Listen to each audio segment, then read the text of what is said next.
Big 2025, raconter des choses comme ça dans le chat, c'est pas possible. Internet, il est fâché. Pourquoi t'es fâché, Nodus? Bonjour, bonsoir tout le monde. J'espère que vous allez bien. Dites-nous si tout va bien côté son pendant que ce cher Nodus s'emploie à râler finalement. Mais non, mais j'espère juste que le compagnon de Cébulo regarde ce live parce qu'on va te convaincre. On va te convaincre de rester en fait, ok On va peut-être te casser les genoux aussi, je ne sais pas.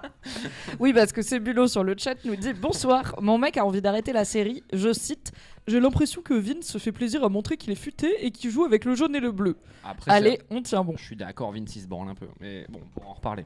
Ouais, mais quand on est content de soi, je suis d'accord, mais on peut profiter. Comment ça, Ezok qui dit non, j'ai oublié de regarder l'épisode 5? Mais il est sorti en avance, il est dispo depuis mercredi dernier, et ce live est en retard. Ezok, tu n'as pas la moindre excuse. Ezok, tu sais, c'est moins sérieux en ce moment. Même ce matin, il est venu dans mon live avec 1h30 de retard. Donc, ouais, mais je peux pas lui en vouloir parce qu'il a lu tout ça de Stephen King pour être un jour pour Welcome à Derry. Et tu vois, bah ça, tu l'as pas fait. Oui, c'est vrai. c'est 1000 pages. Hein. Ah, Cébulo dit: pensez bien que je lui ferai écouter ce replay. Eh bien, très bien, monsieur Cébulo, on va voir ce qu'on va voir. On est là avec ce cher Nodius, mon amoureux, mais aussi personne extrêmement zozo, oui, qui va potentiellement être agaçante ce mais soir. Je suis fatigué aujourd'hui, donc c'est comme quand je suis fatigué, je suis bête. Oui, voilà, il va avoir la connerie, comme on dit. Moi, c'est Mimi, je fais des débriefs de séries télé. On est là pour parler de Pluribus, épisode 5, et il y a mon chat qui miaule en arrière-plan. J'ai quelques petites annonces à vous faire avant, enfin juste des rendez-vous des prochains streams avant qu'on s'y mette. Est-ce que toi t'as une actu, un rendez-vous, une Clio à vendre Non, j'ai pas de Clio à vendre pour l'instant, mais restez connectés. Cliquez sur la cloche. Non, pas spécialement. Là, mes actus, c'est de finir tout le travail avant de potentiellement avant d'aller trop manger. Prendre un peu des vacances en décembre pour aller tout manger. Quelles sont mes actus? Non, mercredi je suis chez Canard PC. Mercredi prochain, mais de toute façon j'en reparlerai, mais c'est le 10. Je serai en live sur la chaîne de Patrick Béja, donc notre Patrick. Patrick BG je pense qu'on lui a jamais fait. Mais c'est pas ton Patrick préféré? Non, mon Patrick préféré c'est Patrick Beau. Patrick. Ou Patrick de Bob l'éponge. Lui j'aime bien aussi, mais il est moins beau que Patrick Beau. Je vous ai dit qu'il allait être chiant. Et donc non, je serai sur sa chaîne pour revenir sur... on sera plein en plus, il y aura plein de monde. Revenir sur nos jeux vidéo qui ont fait notre année 2025, et j'aime bien, c'est une petite émission de décembre, enfin une grosse émission. Alors si tu parles pas de Balatro, perso je laisse un commentaire en disant c'est fake news. Mais je parlerai évidemment trop de Balatro. Balatro trop. C'est le plan. Mais voilà, sinon pas spécialement de trucs qui sortent là tout de suite, ça sortira plutôt l'an prochain de mon côté. Mais tous les lundis matins, tu fais ton live du lundi. Habituellement, comme on fait ce live le dimanche soir, habituellement en fin de live je dis venez demain matin, mais là si vous venez demain matin il y aura rien, parce que c'était ce matin, on est lundi. Oui. C'est le live du lundi, le tour de l'actu JV, du Time Guesser et un jeu que j'adore qui s'appelle Perdons-nous dans les onglets de Nodus, puisque souvent ça digresse et c'est une bonne façon de se réveiller avec son café. Ce matin, qu'est-ce qu'on a fait comme onglet? On avait... je leur ai pas fait écouter la musique que je t'ai fait écouter ces derniers jours. Parce tu veux pas être strike. C'est une musique aux paroles un petit peu explicites. Non, mais sinon, non, j'avais ouvert des onglets un peu... Ouais, j'en avais trop d'ouvert encore une fois. Bah écoutez, vous retrouverez la VOD sur la chaîne de Nodus. Voilà, le lien est dans la description si vous nous écoutez en podcast. Côté programme pour moi, du coup là maintenant tout de suite ce soir, c'est Pluribus épisode 5. Demain à 20h, c'est Bienvenue à Derry épisode 6 que j'ai vu ce matin et qui est le premier épisode de la série à m'avoir fait un petit peu peur. On en parlera avec Émilie de Stephen King France. Ça, c'est le programme habituel, vous savez. Mais là, il y a 2 lives en plus cette semaine. Vraiment, j'ai 5 lives cette semaine, c'est complètement con. Puisque donc, aujourd'hui, Pluribus, demain, Bienvenue à Derry. Mercredi, soyez là, c'est un live exceptionnel, c'est un one-shot en excellente compagnie, puisque je serai avec un trio de meufs BG et talentueuses, à savoir la seule, l'unique, reine de nos cœurs, Kalindi Rampfel, mais aussi Esther Meunier et Léa Castor, qui sont 2 anciennes collègues de chez Mademoiselle, qui depuis vivent de super aventures professionnelles en freelance, et qui viennent de sortir leur BD qui s'appelle Ras le viol, une BD pour répondre à la question comment faire reculer les violences sexuelles. Esther Meunier est journaliste et Léa Castor est illustratrice et autrice de BD.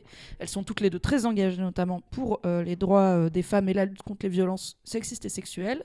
Et on les reçoit du coup demain avec Kalindi pour une mercredi. Une masterclass. Pour une masterclass de notre projet Le Cas, vous savez, qui est un peu en stand-by. on va en fait les interroger sur comment on fait une BD journalistique, comment on traite aussi des sujets aussi durs que les violences sexuelles dans un long format illustré, et comment on fait financer une telle BD qui n'est pas forcément celle sur laquelle les éditeurs et éditrices se jettent, sachant qu'elles ont fait un mix édition et crowdfunding.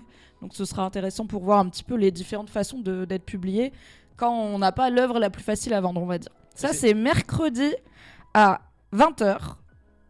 Oui, à 20h sur ma chaîne avec Kalindi Ramphel, Esther Meunier et Léa Castor. Ça va être trop bien. Non, pardon, je voulais juste dire que en plus, c'est super beau comme livre. Genre, c'est oui, trop bien, tu peux montrer un peu aux gens pendant que je parle, parce que j'ai toujours pas de porte-micro, donc si je pose mon micro, vous m'entendiez pas. Et vendredi à 13h, c'est Fibre... Ah oui, alors, là, vous avez Léa Castor, trop belle. C'est un peu pratique parce que oui. Ah oui, mais oui, la caméra est là, putain, je suis... Bah oui. Waouh. Quelle caméra. Là, c'est Léa Castor et Esther. Donc, comme je vous ai dit, trop belle. J'ai pas menti. Mais bien sûr, on ne juge pas les femmes sur leur physique. C'est juste un détail qui fait plaisir.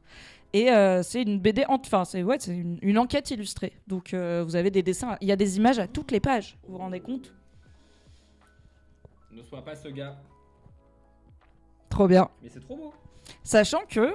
grâce à Léa Castor, mon boule a été imprimé en maison d'édition, puisque elle avait fait une super série chez Mademoiselle qui s'appelait Cœur à cœur, corps à corps, où des personnes, principalement des femmes, mais pas que, parlaient d'une partie de leur corps avec laquelle elles ont un rapport parfois complexe, qui a évolué et tout.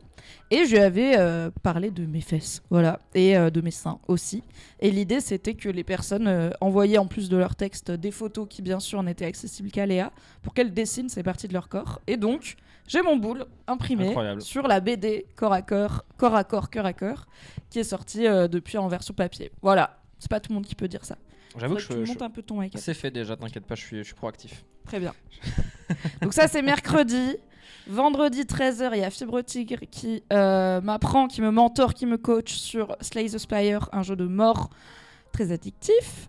Et dimanche à 19h, c'est Pluribus, épisode 6. 2 fois Pluribus cette semaine, mais c'est une folie. Les gens ne s'arrêtent pas. Une folie. Coucou Quiet Room, coucou Poulpouti, coucou Rodolphe, coucou tout le monde. Moi j'ai vu quelqu'un qui s'appelait Vince XDDL. Oui, il est souvent là, Vince, fidèle du chat, et je crois sub, donc merci à Vince. Et je crois abonné de mon Patreon, si je ne m'abuse, je pense avoir vu passer ton pseudo sur mes petites alertes Patreon. Après cette longue intro, on est parti pour débriefer Pluribus épisode 5. Partez donc du principe qu'on va potentiellement vous spoiler tous les 5 premiers épisodes. On ne sait pas ce qui va se passer par la suite. Je pense qu'à ce niveau-là, personne ne le sait. Et on est plutôt sur un a priori positif sur cette série depuis 4 épisodes qu'on vous en parle. Qu'est-ce que tu as pensé globalement de cet épisode 5 ? Moi j'ai trop aimé, je crois que c'est mon deuxième préf depuis le début. Ok, c'était le premier ton préf ? Ouais, mais ouais, pour l'ambiance que ça pose et toutes les questions qu'on s'était posées. Mais je pense que le cinquième, c'est mon deuxième préf. Sauf la fin, on pourra en reparler. Je suis pas fan de la fin. Genre, je suis en mode ouais, bon, ok. Mais, tu saurais dire ce qui t'a particulièrement plu, ce qui pour toi fait que c'est un épisode exceptionnel ? Je saurais le faire et c'est ce qu'on va faire pendant 2 heures. Waouh. Le mec m'a mansplainé l'animation de mon podcast. J'ai envie de couper le live, c'est terrible. Je vous avais dit qu'il allait être chiant. Écoute, moi j'ai un peu moins aimé cet épisode. Ouais, c'est pour ça aussi que je suis trop curieux parce qu'on en parlait en conv avec ce bon Fabrice Florent. Oui, Fabrice Florent. Et tu disais que t'étais un peu moins fan de celui-ci, donc il y aura à mon avis peut-être divergence d'opinion. Tout à fait. Mais je trouve par contre que c'est visuellement le plus bel épisode depuis le début du show. Certes, Vince Gilligan il joue avec le jaune et le bleu, mais désolé, il nous fait des plans incroyables. Et pas seulement les plans jaunes et bleus. Et dans un monde de séries Netflix qui ont tout un filtre un peu bizarre il y a plein de vidéos qui sont en train de sortir sur pourquoi les films et les séries ressemblent à ça maintenant. Et on peut dire qu'au moins Vince Gilligan il pousse la saturation. Parfois ça fait que le Mexique a l'air d'être tombé dans du paprika, mais parfois ça fait des très beaux plans. Donc visuellement j'ai pris des claques, il y a des choses que j'ai aimées, mais je trouve que la structure même de l'épisode est un peu défaillante. Je comprends ce qu'ils ont voulu faire. Pour moi, ils n'ont pas 100% réussi. C'est mon avis, voilà quoi. Allez, c'est parti. Je suis très content qu'il y ait des gens qui mentionnent déjà le plan sur le toit parce que c'est le pire de la série pour l'instant, voilà. On est sur... apparemment, vous avez 15 millions par épisode. Ça, ce fond vert-là, il est bref, hein. Mais attends, on va en parler parce que j'ai un paragraphe entier dans mes notes. Ça, ce paragraphe-là, c'est la scène du Crown Plaza. Incroyable. Ok, on est parti. L'épisode qui s'appelle en anglais Got Milk. Est-ce que je crois qu'en français c'est quoi, les produits laitiers peut-être? C'est Got Milk ou Got Milk, ouais. Ouais, c'est ça le slogan des produits laitiers quoi. Ah ouais, ok. Et on va le voir que ça ne parle pas de lait, mais ça s'ouvre sur un patient à l'hôpital qui est occupé à boire un carton de lait. J'ai tiqué, j'étais là. Les gens disent que on peut-être. voit beaucoup le lait, tu vois, on voit beaucoup ce carton, on le voit bien ce carton de lait, c'est littéralement la première image de l'épisode et après on part en travelling arrière. Donc moi, étant n'est-ce pas une connoisseuse des séries, je me suis dit sûrement que ce lait va revenir dans l'intrigue. Alors je pensais pas qu'il allait revenir comme ça. Je dis pas que j'avais deviné ce qui allait se passer, mais au-delà j'étais du là. lait, les gens pensent que la personne sur le lit, c'est Dean Norris, l'acteur de Hank dans Breaking Bad. Bah j'ai écoute, vérifié j'ai relancé, c'est pas lui. Bah juste avant on voit rien en fait, on voit pas sa tête. Pour moi, il me fait penser à Hector Salamanca dans Breaking Bad. Ding, ding, ding. Mais non, le perso a pas le même physique. Donc je sais pas si j'y crois ou pas, mais. Je pense qu'on l'aurait vu, tu vois, pour le coup. On en reparlera, mais il y a un acteur de Better Call Saul qui fait un caméo dans cet épisode. Mais il a quand même, tu vois, genre tout un dialogue et tout. C'est vrai. Je pense que j'aimerais beaucoup que c'est Dean Norris qui était incroyable en Hank dans Breaking Bad, très bon dans Under the Dome, une série très mauvaise malheureusement, adaptée de Stephen King. J'aimerais bien qu'on le voit, mais je pense qu'il lui ferait pas faire une silhouette dans le fond sur un plan où t'es censé regarder le carton de lait. Au contraire, je pense que justement. Il va pas y aller. Enfin, si Gilligan décide de mettre des acteurs ou actrices de Better Call Saul ou de Breaking Bad, il va pas y aller frontalement. Genre là, tu vois, celui qu'on a eu, on va en reparler, mais c'est un caméo. Si tu sais, mais sinon, tu sais pas. Et je me dis peut-être, enfin, je sais pas. Mais après, bon, dans tous les cas, même s'il est là, ça sert pas à grand chose puisqu'il est affiché 7 secondes au début de l'épisode, quoi. Oui, donc on est juste après, rappelez-vous, les événements de la fin de l'épisode précédent où Carole avait drogué Zoja pour essayer de lui faire avouer comment. Est-ce qu'il y a un moyen d'inverser la conscience collective et comment ce qui avait mené Zoja à faire une crise cardiaque, tout simplement. Donc elle s'en veut un peu et elle est à l'hôpital à attendre des nouvelles pendant que Zoja est traitée. Et elle a un call d'une des autres survivantes, comme elle les appelle, Lakshmi, Lakshmi, j'espère que je prononce bien. Ouais, Lakshmi, je crois. Lakshmi, oui, je crois. La femme qui vit en Inde avec son... j'ouvre les guillemets, mari et son fils, qui eux ont rejoint la conscience collective. On peut dire que c'est une personne assez délulue. Mais elle est zinze, elle est tout à fait zinze. Et donc ils vivent tous comme ça, hein. Ils ont... à part le monsieur du Paraguay qui mange du canigou. Tout le monde est zinzin dans cette série. Et en plus, je sais pas si t'as vu, mais dans la scène, son gosse il est vraiment à table en mode demain il va à l'école et tout. Et là il mange ses petits trucs. Elle est délusionnelle, elle est dans le déni le plus profond, mais ça a l'air d'être le cas de beaucoup des survivants. Oui. Et je comprends qu'en vrai, tu vois, si tu te mets à sa place, genre imagine il arrive ça, et moi je rejoins la conscience collective et pas toi, je comprends qu'on puisse se dire je vais quand même te garder avec moi. Mais on avait déjà eu cette discussion et je te ferai pas manger, tu vois, genre. Vas-y. Mais non, mais je serais pas en mode Crary, tout va bien. Ah chérie, viens, on va boire un verre et tout. Genre...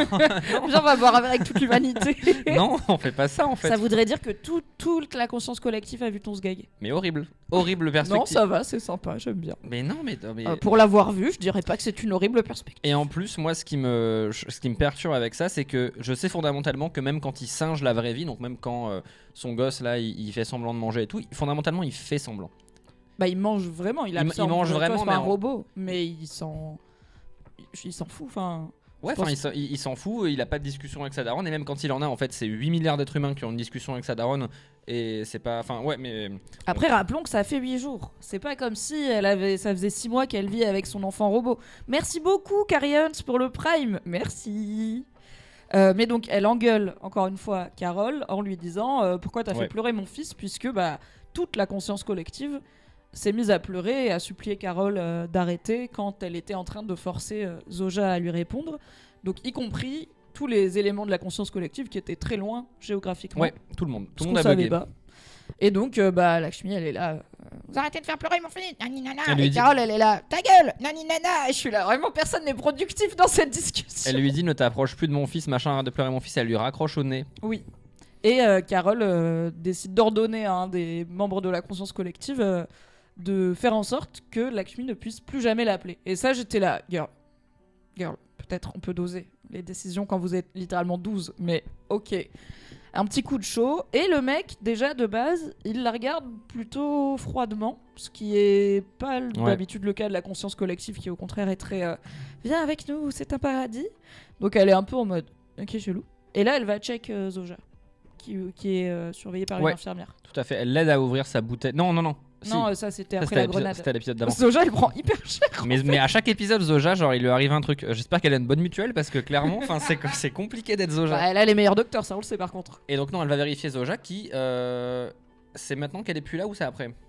Là, elle est là, elle est endormie et il y a une infirmière qui s'occupe d'elle. Et Carol demande. Est-ce qu'elle va s'en sortir ? Est-ce qu'elle va s'en sortir ? Elle lui répond She will be fine. Ouais. Et elle s'en va, donc genre elle sera ok quoi, voilà. Et elle s'en va, elle se casse de la salle. Ouais, vraiment, encore une fois, froidement. Ouais, froidement, elle la regarde même pas un petit verre de lait, rien du tout.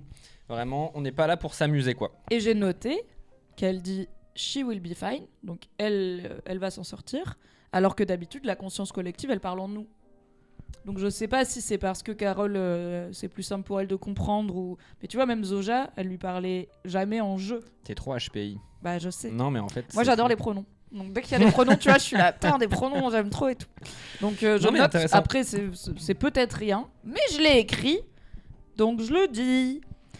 Et Carol qui vous allez le voir a le sommeil très lourd, mais en même temps elle a l'air d'avoir des journées assez denses et une gueule d'ob perpétuelle. Oui. Après toutes ces émotions, elle s'allonge et elle roupille dans le hall de l'hôpital en attendant, croit-elle, que Zoja soit en réa, comme on dit dans The Pit. Et pendant qu'elle dort, petit prank. Ouais, petit prank, caméra cachée. Il y a Greg Guillotin qui sort d'une salle d'hôpital et là, tout le monde s'en va. Tout le monde s'en va d'un coup, avec une synchronicité et un sens du timing que je trouve incroyable. Bah comme quand il restock le supermarché. Ce balai de camions et en tout, fait, là j'étais là, ah oui, c'est satisfaisant. Ils ont tous eu la notif Windows dans leur cerveau de maintenant on se casse. Et donc tout le monde se casse, ils arrêtent ce qu'ils font. Et donc, mais de façon évidemment fluide et optimale, tu vois, il n'y a pas de bouchon ni rien, c'est juste chacun sait où il doit aller pour optimiser alors à la fois le transfert des blessés qui étaient à l'hôpital, mais aussi de tous les membres de la conscience collective, au moins à Albuquerque. On sait pas jusqu'où ils sont allés. J'ai des théories là-dessus. Ah, sur la Lune, avec les nazis. Mais enfin. Et Carole, du coup, elle se réveille, elle est là. Alors Carole se réveille et donc elle va revoir effectivement dans le lit de Zoja, et donc Zoja n'est plus là. Intéressant, alors ça va être l'un de mes fils conducteurs aussi moi de mes notes tout au long de l'épisode, mais je vois que des gens mentionnent qu'à ce moment-là elle est habillée en vert au début de l'épisode, alors que tout le reste elle est habillée en bleu. Je crois qu'il n'y a pas une scène où elle n'est pas habillée en bleu. Et le vert est le mélange du jaune et du bleu. Mais non. Bah si, c'est ce que dit Varissa sur le chat.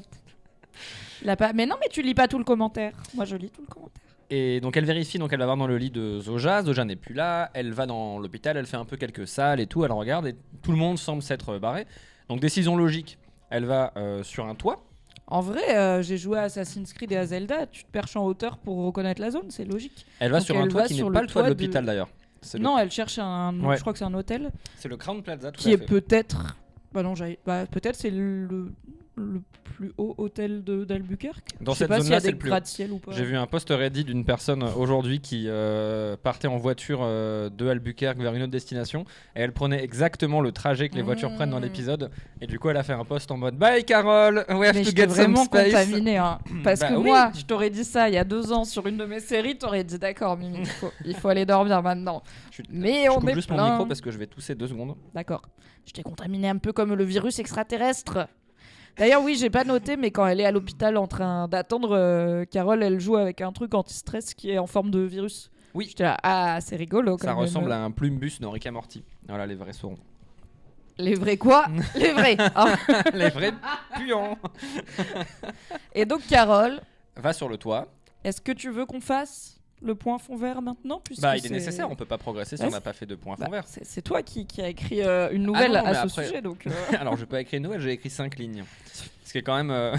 Sachant que moi l'intégralité de mes notes c'est 15 lignes max. Donc imaginez c'est un tiers de mes notes sur...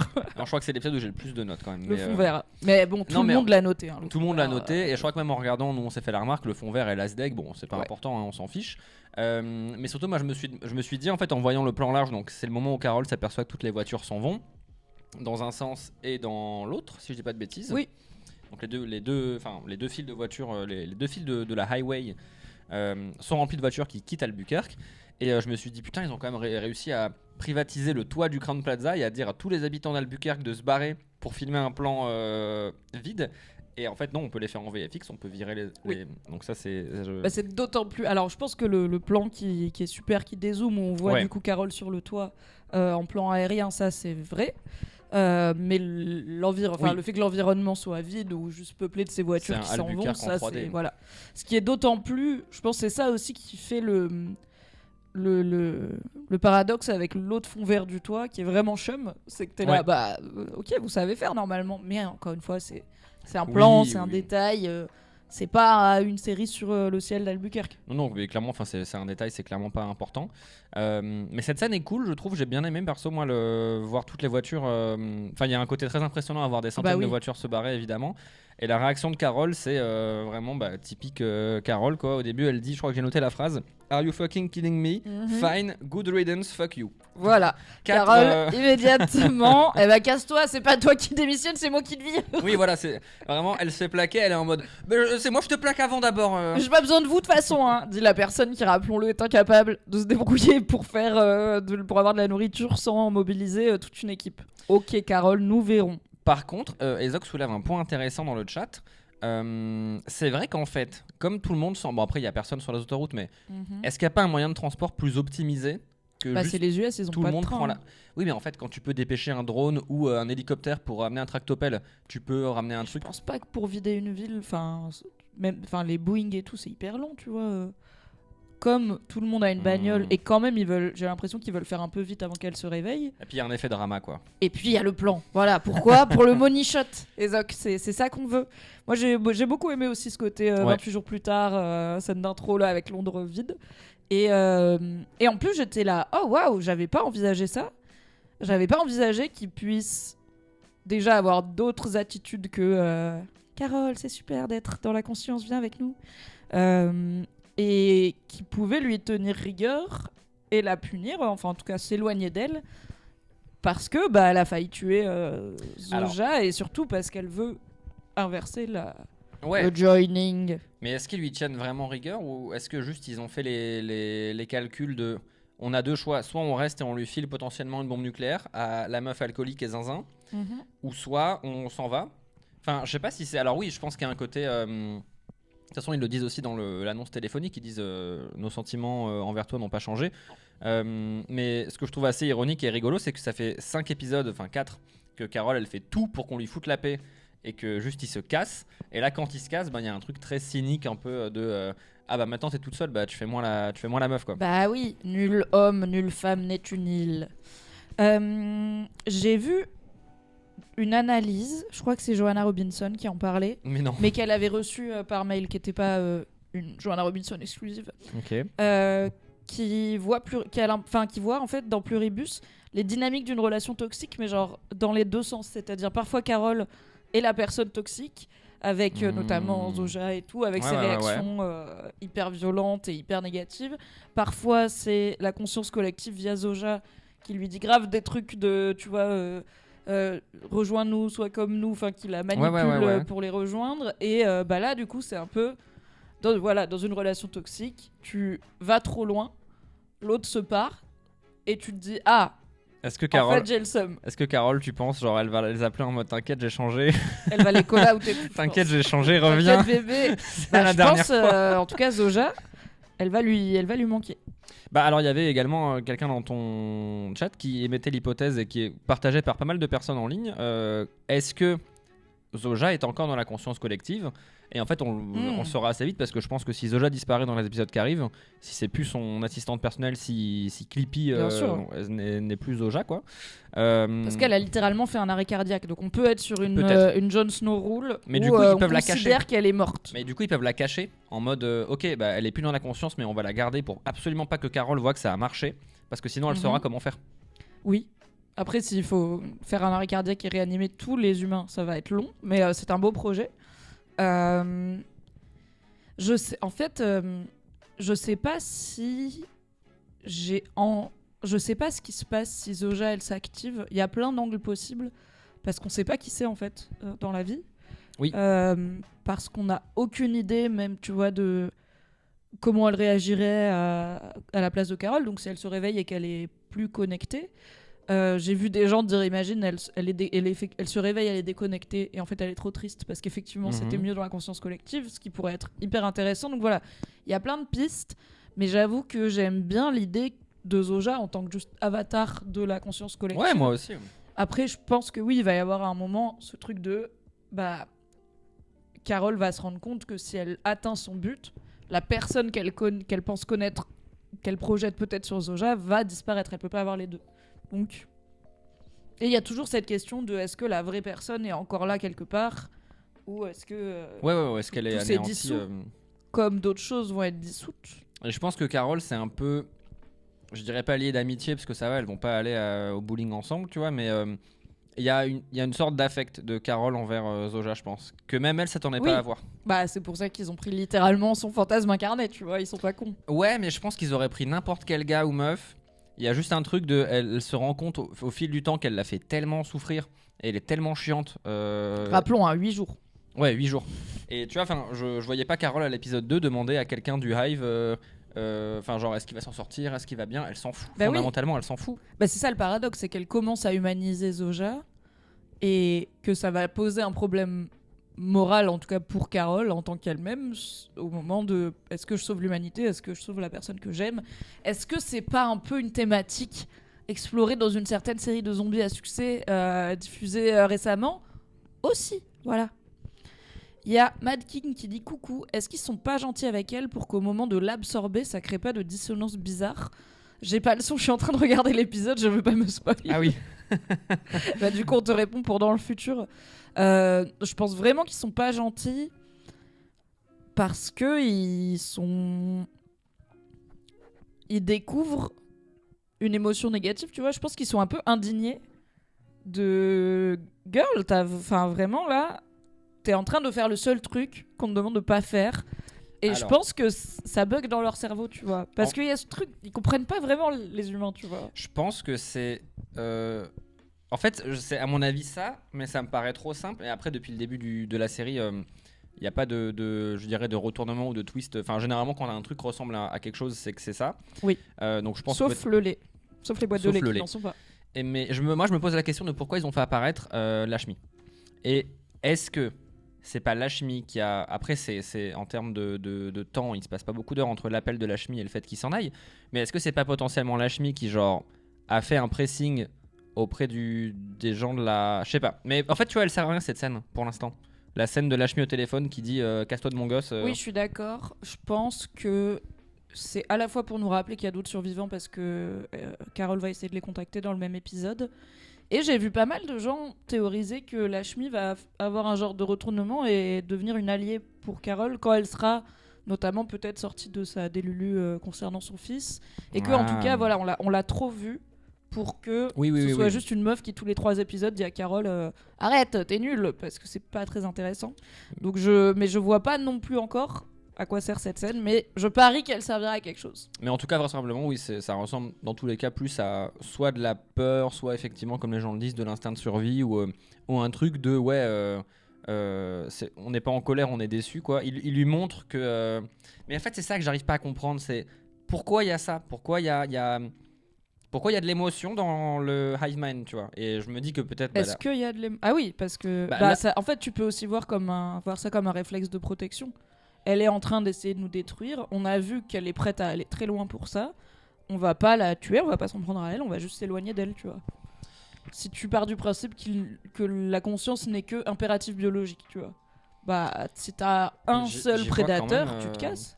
J'y vois quand même une forme de choix ou d'émotion, enfin, ou tout au moins ils avaient le choix de rester ou de partir, ils ont choisi de partir. Après, oui, il y a peut-être un truc de survie qui les dépasse. Mais si t'es un troupeau de moutons et qu'il y a un loup qui arrive, est-ce que tu choisis de partir ou est-ce que ton impératif biologique il te dit juste on va pas traîner à côté du loup? Après, quand je suis un troupeau de moutons, je vais pas sortir les poubelles du loup, tu vois. Enfin. Bah non, mais tu vois l'idée. Tu vas pas non plus droguer le loup. Oui, le mouton. Vous avez compris la métaphore. Non, mais je suis d'accord. Donc Carole est solo et elle décide de devenir vlogueuse puisqu'elle fait sa première vidéo à l'attention. Attends, juste avant ça, il y a une petite scène juste avant ça où elle... Non, attends, c'est après la scène où elle se réveille dans la nuit. C'est après. Ah putain, pardon, Ouais, excuse-moi. t'inquiète. J'ai... Là, c'est premier vlog. Premier Premier oui. vlog d'août. Coucou les filles, coucou les survivants et les survivantes. Où elle récapitule ce qu'elle a découvert et notamment le fait qu'ils peuvent pas mentir. Et que, a priori, il y a une façon d'inverser le joining. Elle essaye de les motiver en leur disant un truc que je trouve très vrai qui est... Je comprends que certains d'entre vous estiment que c'est pas la bonne solution. J'espère que vous êtes contents parce que c'est la dernière opinion que vous aurez dans votre vie. Et j'étais là. Oh, elle a dead ça. Elle a dead la punchline, bravo. Après, elle est autrice, hein, n'oublions pas. Ouais, mais ça sert à quoi? Enfin, et puis en plus, c'est... Bah, elle essaye de les remuer un peu. Ils étaient tous là en mode non, frérot, on va baiser des meufs à Vegas et faire à manger à notre fils qui adore les knackis. Ils sont tous teubés et je serais dans la situation de Carole, je penserais comme elle, évidemment. On en a déjà parlé aussi, tu vois, mais est-ce que tu risquerais, toi, d'enregistrer tes vlogs chez Watt et quand même de demander à la conscience collective de en faire des copies et c'est l'envoyer, le problème, c'est qu'il faut... Et là, je te pose la question parce qu'effectivement, elle a une carte SD qu'elle met dans une enveloppe et elle appelle la conscience collective pour demander à ce qu'elle soit copiée, sous-titrée et envoyée à tous les survivants et survivantes. Et première scène très drôle de l'épisode, il y a beaucoup de scènes très drôles dans cet épisode. Le premier drone qui arrive parce qu'elle est là devant sa porte en mode bah, je vais bien vous voir venir. Et ils envoient un drone, donc MDR. Et moi, la question que j'ai envie de te poser, c'est est-ce que tu penses qu'il livre les vidéos ou est-ce que juste le drone il va à 3 km et il lâche le truc et ciao? Ah, je m'étais pas posé la question. Si c'est par omission, tu vois. Ils lui disent pas oui, on l'a fait. Ils lui disent laisse un message et après il y a un drone. Je pense qu'ils le font, parce que là ce serait pas logique avec le comportement du Hive. Genre, ils font, en fait, à chaque fois qu'elle leur demande un truc aussi chiant que ça puisse être, ils le font. Et elle leur dit bien, ça me ferait très plaisir, sinon je serais très triste pour essayer d'activer ça. Je pense que s'ils sont obligés de se barrer en voiture parce que leur instinct de survie est kick, ils sont aussi obligés de faire ce que Carole leur demande pour lui faire plaisir. Parce que, enfin, je sais pas, il y a un truc de... S'ils vident leurs poubelles, enfin s'ils vident ses poubelles, s'ils peuvent encore lui livrer à bouffer et tout, s'ils remplissent le sprout d'aliments, en vrai, pour moi, ils livrent vraiment le truc. Par contre, qu'est-ce qu'ils font avant, je ne sais pas. Je pense qu'ils le regardent. Enfin... Oui, de toute façon, il suffit qu'un de eux le regarde et tout le monde l'aura vu. Oui, ce serait... Bah, de toute façon, si le sous-titre, ils sont obligés. Moi, j'aurais demandé, enfin vraiment, mais en fait, j'aurais même pas demandé à le sous-titrer, tu vois, ils sont prêts à tout pour toi. J'aurais demandé un avion et je vais dans chacun des pays de tous les gens. Au moins, je vais voir Lakshmi et si elle me casse les couilles. Ils sont partis, ils veulent plus traîner avec elle.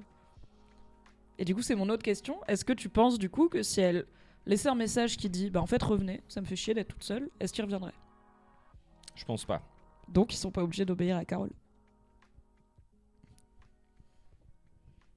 Mais attends, mais c'est pas, mais c'est bizarre. Hein.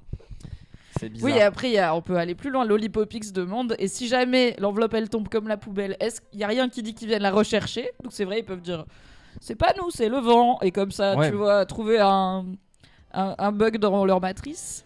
Et il y a Traficote qui demande est-ce qu'ils censurent. Alors peut-être qu'ils font des fake news. Des cuts. Salut à tous. La conscience. Traficote a une autre scène. Salut, j'espère que la conscience c'est super. À bientôt. Ok, eh bien nous verrons si cette vidéo a bien été copiée et distribuée. Moi je penche vers oui. Ouais. Parce que c'est un bon moyen de ramener les autres survivants dans la boucle et que peut-être que même le gars du Paraguay, si on lui livre une carte SD, tu vois, il va regarder ce qu'il y a dessus parce que, enfin, je sais pas, je me dis c'est pas de la bouffe, ça veut pas l'empoisonner. Peut-être qu'il va oser toucher. Nous verrons. Je sais pas, il mange quand même de la pâtée pour chien, donc peut-être qu'il a, je sais pas, je ne sais pas. C'est vrai. Il y a Madame C qui dit est-ce que le fait d'obéir à Carole depuis le début n'était que manipulation? Alors on peut le voir comme ça, peut-être qu'ils nous bullshit depuis le début. Encore une fois, tout ce qu'on sait sur eux, c'est eux qui nous l'ont dit.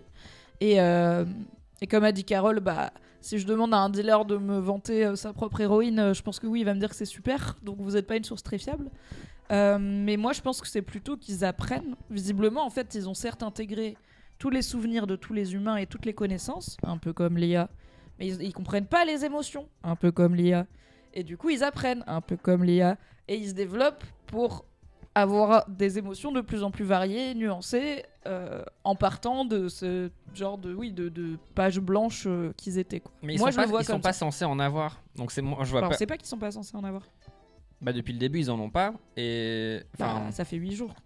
Oui, c'est vrai. Tu m'énerves à avoir des bonnes réponses là.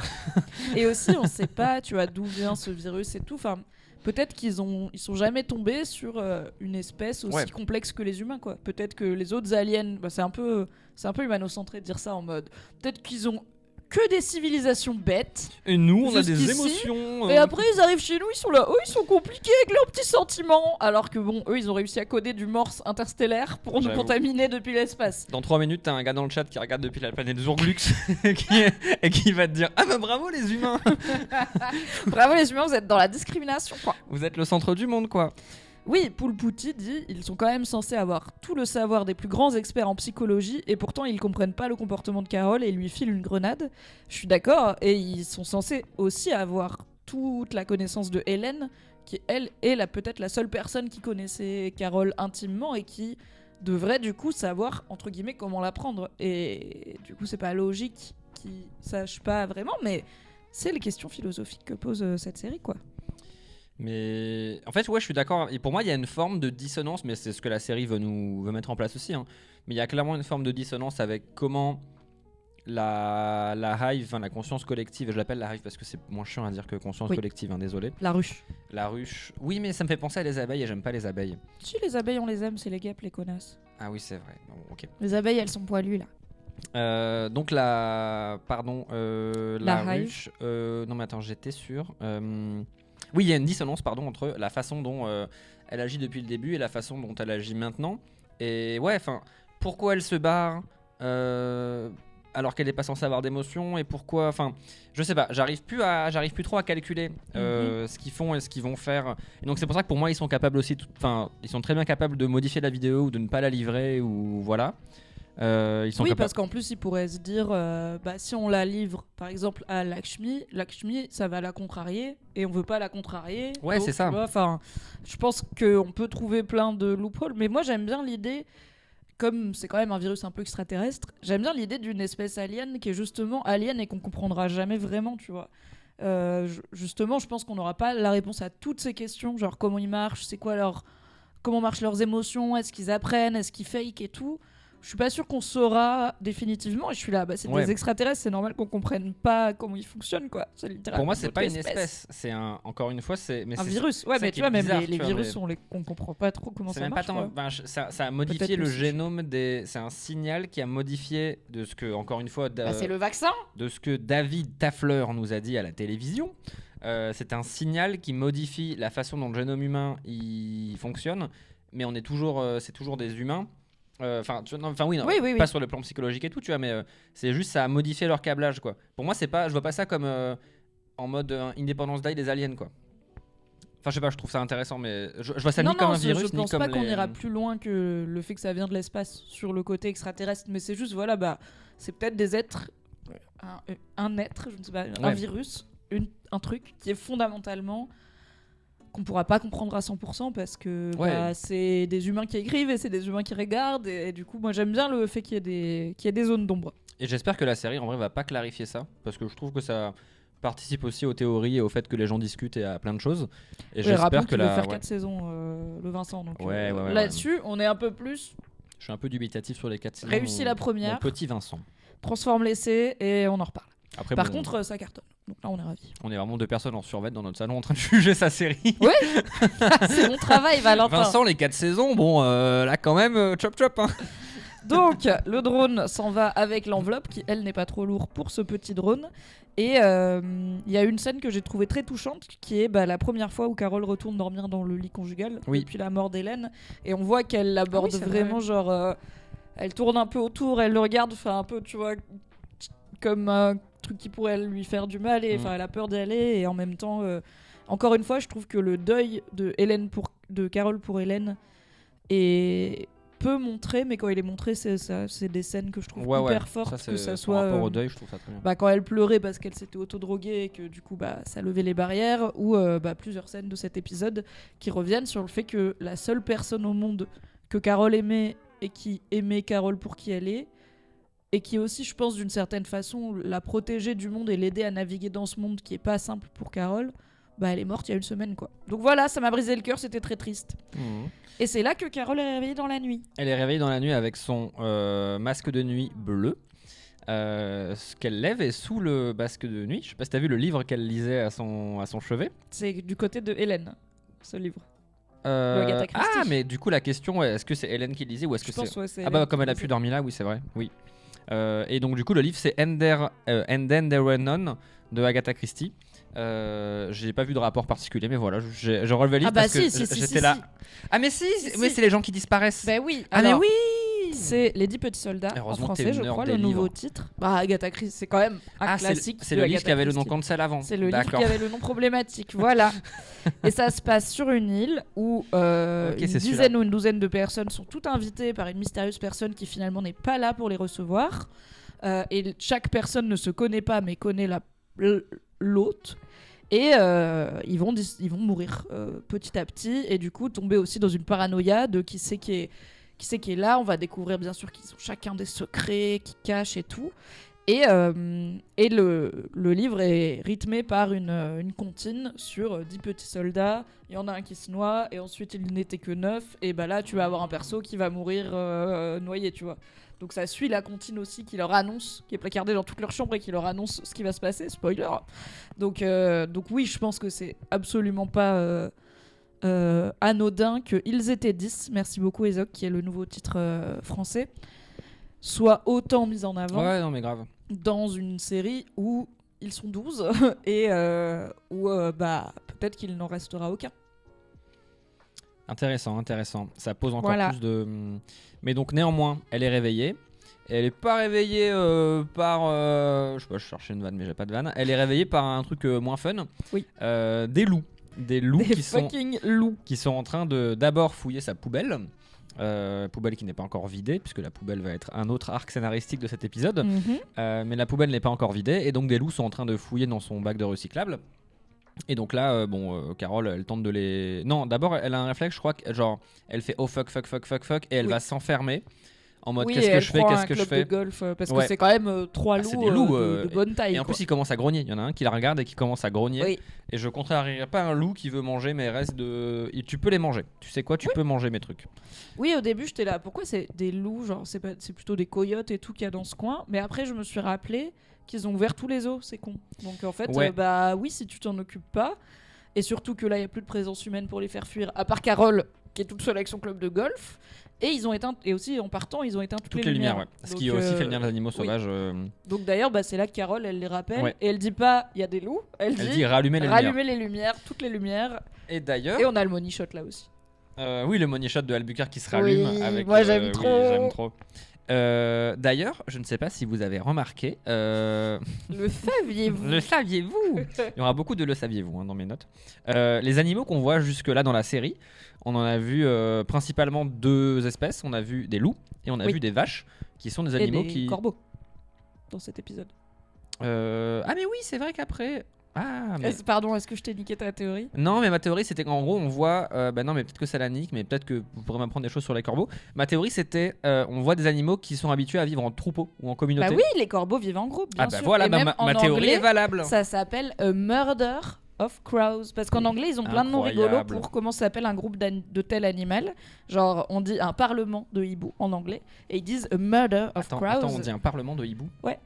Parce qu'ils ont l'air hyper dignes et tout. Il y a un moment, ils se sont dit, vas-y, on va inventer plein de mots rigolos pour un groupe d'animaux, voilà. Et il y a les poissons, ils se tapent un banc. Mais non, mais c'est vrai. Oui, c'est très vrai. Mais tu me fatigues, c'est tout. C'est juste le banc. Et donc oui, les corbeaux, les loups et les vaches vivent en groupe. Et je trouve ça intéressant qu'on voit des animaux qui, pour l'instant, interagissent. Enfin, les animaux qui reprennent un peu leurs droits sur les endroits sur lesquels ils doivent pas être normalement. Parce qu'il y a peu de loups à Albuquerque quand les lumières sont allumées et des gens. Et sont des animaux qui vivent en troupeau. Et je sais pas s'il y a un message à y voir ou si c'est juste moi qui surinterprète. Mais moi j'aime bien, il n'y a jamais de surinterprétation dans ces lives de toute façon. Non, jamais. C'est pas mon domaine. Jamais. Il n'y a pas du tout une page de surinterprétation juste après dans mes notes. J'aime bien qu'Aylan qui dit c'est pas très écolo. Elle aurait pu demander à rallumer juste son quartier et mettre des grosses grilles. Alors oui, mais elle veut pas leur dire de venir. Et aussi, je pense qu'elle s'en bat la race de l'écologie, Carole. Rappelons que c'est une américaine cadre moyenne, genre. Elle faisait son book tour en avion, enfin. Et là, j'ose dire que si le reste du monde fait en sorte de moins polluer parce que la conscience collective et que t'as une ville au Nouveau-Mexique qui est allumée et qui consomme, ça va. Sauf si quand elle a dit toutes les lumières, ils ont rallumé tout le monde. Non, mais là, c'est eux aussi, il faut arrêter d'être bêtes, tu vois, soyez un peu raisonnable, sachez lire entre les lignes. Donc les loups. Les loups, donc elle tente de les faire fuir. Elle les fait fuir. Dans un premier temps, oui. Mais mais ils reviennent. Guess who's back? Back again. Ils reviennent pas tout de suite? Non, parce que le lendemain, donc il y a le drone. Donc elle veut sortir ses poubelles, mais évidemment ils veulent pas envoyer un camion de poubelles. Ils lui disent, parce que c'est conduit par une personne et il faut pas que les elles veulent plus la voir, ils veulent plus la voir. Oui, et elle veut pas leur dire. J'ai envie que vous envoyiez une personne parce que tout le monde est buté dans même la conscience collective. Et du coup, ils lui disent on va évacuer tes poubelles tant que tu les mets dans des sacs qui dépassent pas tel poids, espacés de temps et tout. Donc elle est là, ok, vous allez renvoyer le drone. Elle fait pas trop d'efforts pour suivre les règles. Du coup, autre scène hilarante. Le drone, le sac poubelle, le lampadaire. Moi, j'ai ri. En fait, il m'en faut peu dans la vie. Alors, le drone, c'est un DJI Matrice 600. C'est un drone industriel qui existe vraiment dans la vraie vie. D'accord. Qui est sorti en 2016 et qui coûte 5 988 € et 80 centimes. Ils auraient pu prendre n'importe quel drone en CGI et tout, mais ils ont choisi spécifiquement ce drone. En vrai, c'est intéressant et il y a eu un article entier qui en parle et du coup, j'ai un peu trop. Et Zo qui dit merci pour les infos du drone en mode il prend des notes. Il a 6 bras en fibre de carbone. T'as une sponsor Black Friday ou c'est quoi? Il est disponible au prix incroyable seulement aujourd'hui. Non mais en vrai c'est intéressant. Il a 6 bras en carbone, il a des trains d'atterrissage fixes et là ils lui ont mis une triple batterie pour l'autonomie accrue. C'est un drone qu'on utilise nous dans la vraie vie, les humains normaux qui ne sont pas dans la conscience collective. C'est un drone qui est utilisé en tournage par exemple pour porter des caméras lors des plans drone. Tu peux porter des caméras de cinéma dessus. Il a une charge maximale de 15 kg. D'accord. Donc j'ai fait la conversion. On lui demande de ne pas excéder 17 les 17 pounds. Donc ça fait 7,7 kg. 7,77 le. Il se laisse la moitié de marge d'erreur quoi. Ouais, mais du coup pour moi ça devrait quand même marcher. Sauf si vraiment son sac elle a mis elle a mis 12 César dedans. Mais ça devrait marcher. Le sac a pas l'air si lourd. Mais moi, tu vois, j'aime à penser, si ce n'est pas trop humanisé, encore une fois, cette conscience collective qui n'est pas humaine. Il y a une forme de pétinesse, tu vois, dans le fait d'envoyer un drone un peu nul. Genre, ils ont accès aux meilleurs drones de l'armée, tu vois. Ils pourraient envoyer un drone qui peut porter plus que 15 kilos. Ils ont accès aux meilleurs pilotes de drone du monde. Et là, le drone, il est tout nul comme le grappin de Toy Story sur le sac poubelle. Il met 4 fois à l'attraper. Et je suis un peu en mode, vous envoyez pas vos meilleurs gars parce que vous voulez un peu les faire chier. En fait, je suis pas d'accord avec ça parce que justement, ce qui est intéressant avec ce drone, c'est que c'est un drone qu'on conduit manuellement avec une télécommande. Ce qui veut dire qu'il y a quelqu'un de la Hive dans les 5 km autour parce que c'est la distance maximale du drone. Et Zoc dit dans le chat, il donne la moitié du poids pour l'autonomie, donc on pourrait calculer la distance à laquelle ils sont. Eh ben, il a une altitude de vol maximale au-delà du niveau de la mer de 2500 mètres, une résistance au vent de 8 mètres par seconde et une vitesse de descente max sur 4 mètres de 3 mètres par seconde s'il est chargé de 10 kg. Donc là, on peut supposer qu'il était chargé de plus de 10 kg, mais ça me fait rire parce que j'imagine quelqu'un à Albuquerque qui a moins de 5 km avec la télécommande. Oui. Et c'est intéressant parce que, tu vois, je me dis... Et en fait, c'est ça que je trouve cool. Il y a eu cette scène dans l'épisode 2 ou 3 où il y avait... est-ce que c'était... Qui conduisait le... C'est qui la meuf trop badass au Maroc qui conduisait l'avion là? La meuf de TGI Fridays? Non mais c'est... non mais dans la série, pardon. Oui. Attends, TGI Friday. Pardon, en fait, la première fois que Carole elle prend l'avion avec Zoja pour aller rencontrer les survivants, c'est une meuf de genre du McDo qui conduit et du coup elle est pas à l'aise. Pas cette scène là, la scène où au début de l'épisode il y a un truc où on est, je crois, au Maroc, non? Oui. C'est ça, c'est cette meuf là? Oui, c'est Zoja. C'est Zoja, d'accord. Oui. Et donc du coup Zoja, elle arrive alors qu'elle est pas pilote d'avion, elle arrive à piloter un avion parce qu'elle a la conscience collective et elle a l'hyper-disque dur de tous les pilotes d'avion du monde. Oui. Et là ça marche pas pour le drone. Oui. Pourquoi selon toi? Parce qu'ils sont pétés et qu'ils ont pas envoyé le meilleur gars. Mais en fait, mais non, mais je sais que s'ils envoient n'importe qui, s'ils envoient n'importe qui, ça marche. Mais non, mais volontairement. Ce serait sciemment de la mauvaise volonté. Voilà, c'est ça que je dis. Ah, je crois pas à ça, mais c'est intéressant en vrai. Ok. Parce que je suis là vraiment, c'est un drone. Alors je veux bien qu'il coûte cher et que c'est un truc de cinéma, mais c'est un drone, il fait plastoc, tu vois. Je suis là, désolé, vous êtes l'armée américaine. Vous avez accès, et je veux bien qu'ils aient enlevé les guns des drones, mais t'as accès aux drones, tu vois. Donc bref, moi je pense qu'ils font pas vraiment d'efforts. Ils font le minimum syndical, tu vois. Et c'est de la mauvaise volonté de leur part, voilà. Ah, je sais pas, en vrai, moi je suis plutôt dans la team, c'est Carole qui a pas suivi la seule putain de règle qu'on lui a dit, à savoir mets pas un sac poubelle de plus de temps. Et elle a mis un sac poubelle de 12 fois temps. Et en plus, le drone. Est-ce que les deux ne peuvent pas être possibles? Parce qu'ils avaient qu'à pas lui envoyer le drone Toys R Us, tu vois. Mais c'est pas un drone Toys R Us, c'est un drone qu'on utilise dans Non, l'armée. mais il y a mieux. Il y a qui peut porter plus lourd et voler plus loin. En vrai, pas tant. Pourquoi ils prennent un drone qui porte 15 l'armée? Ça devient un hélicoptère sinon. L'armée, tu vas pas me dire que l'armée des États-Unis, ils ont pas un drone plus solide que cette merde. De l'armée des États-Unis pour une poubelle. Mais ils ont envoyé Air Force One pour le gars qui voulait aller à Vegas et ils lui ont pris un Boeing pour elle toute seule pour l'emmener à la Réunion. Je suis pas sûr qu'il soit dans l'économie, tu vois, de moyens. Ouais. Après, il y a aussi un autre facteur qui est que même s'ils avaient eu le meilleur pilote de drone possible, ils seraient quand même pris le lampadaire. Parce que le drone, il est équipé que d'une caméra en dessous et pas de capteur d'obstacles environnants. Donc il a pas du tout vu. J'ai envie de dire que le meilleur pilote de drone du monde de l'armée de l'air américaine mondiale, il regarde sur Google Maps où sont les lampadaires et il arrive à Veski. Mais bon. Moi je pense que le drone a bien fait son travail. Il a fait de son mieux. C'est juste qu'ils ont pas envoyé le meilleur drone. Don't blame the drone, blame the drone people.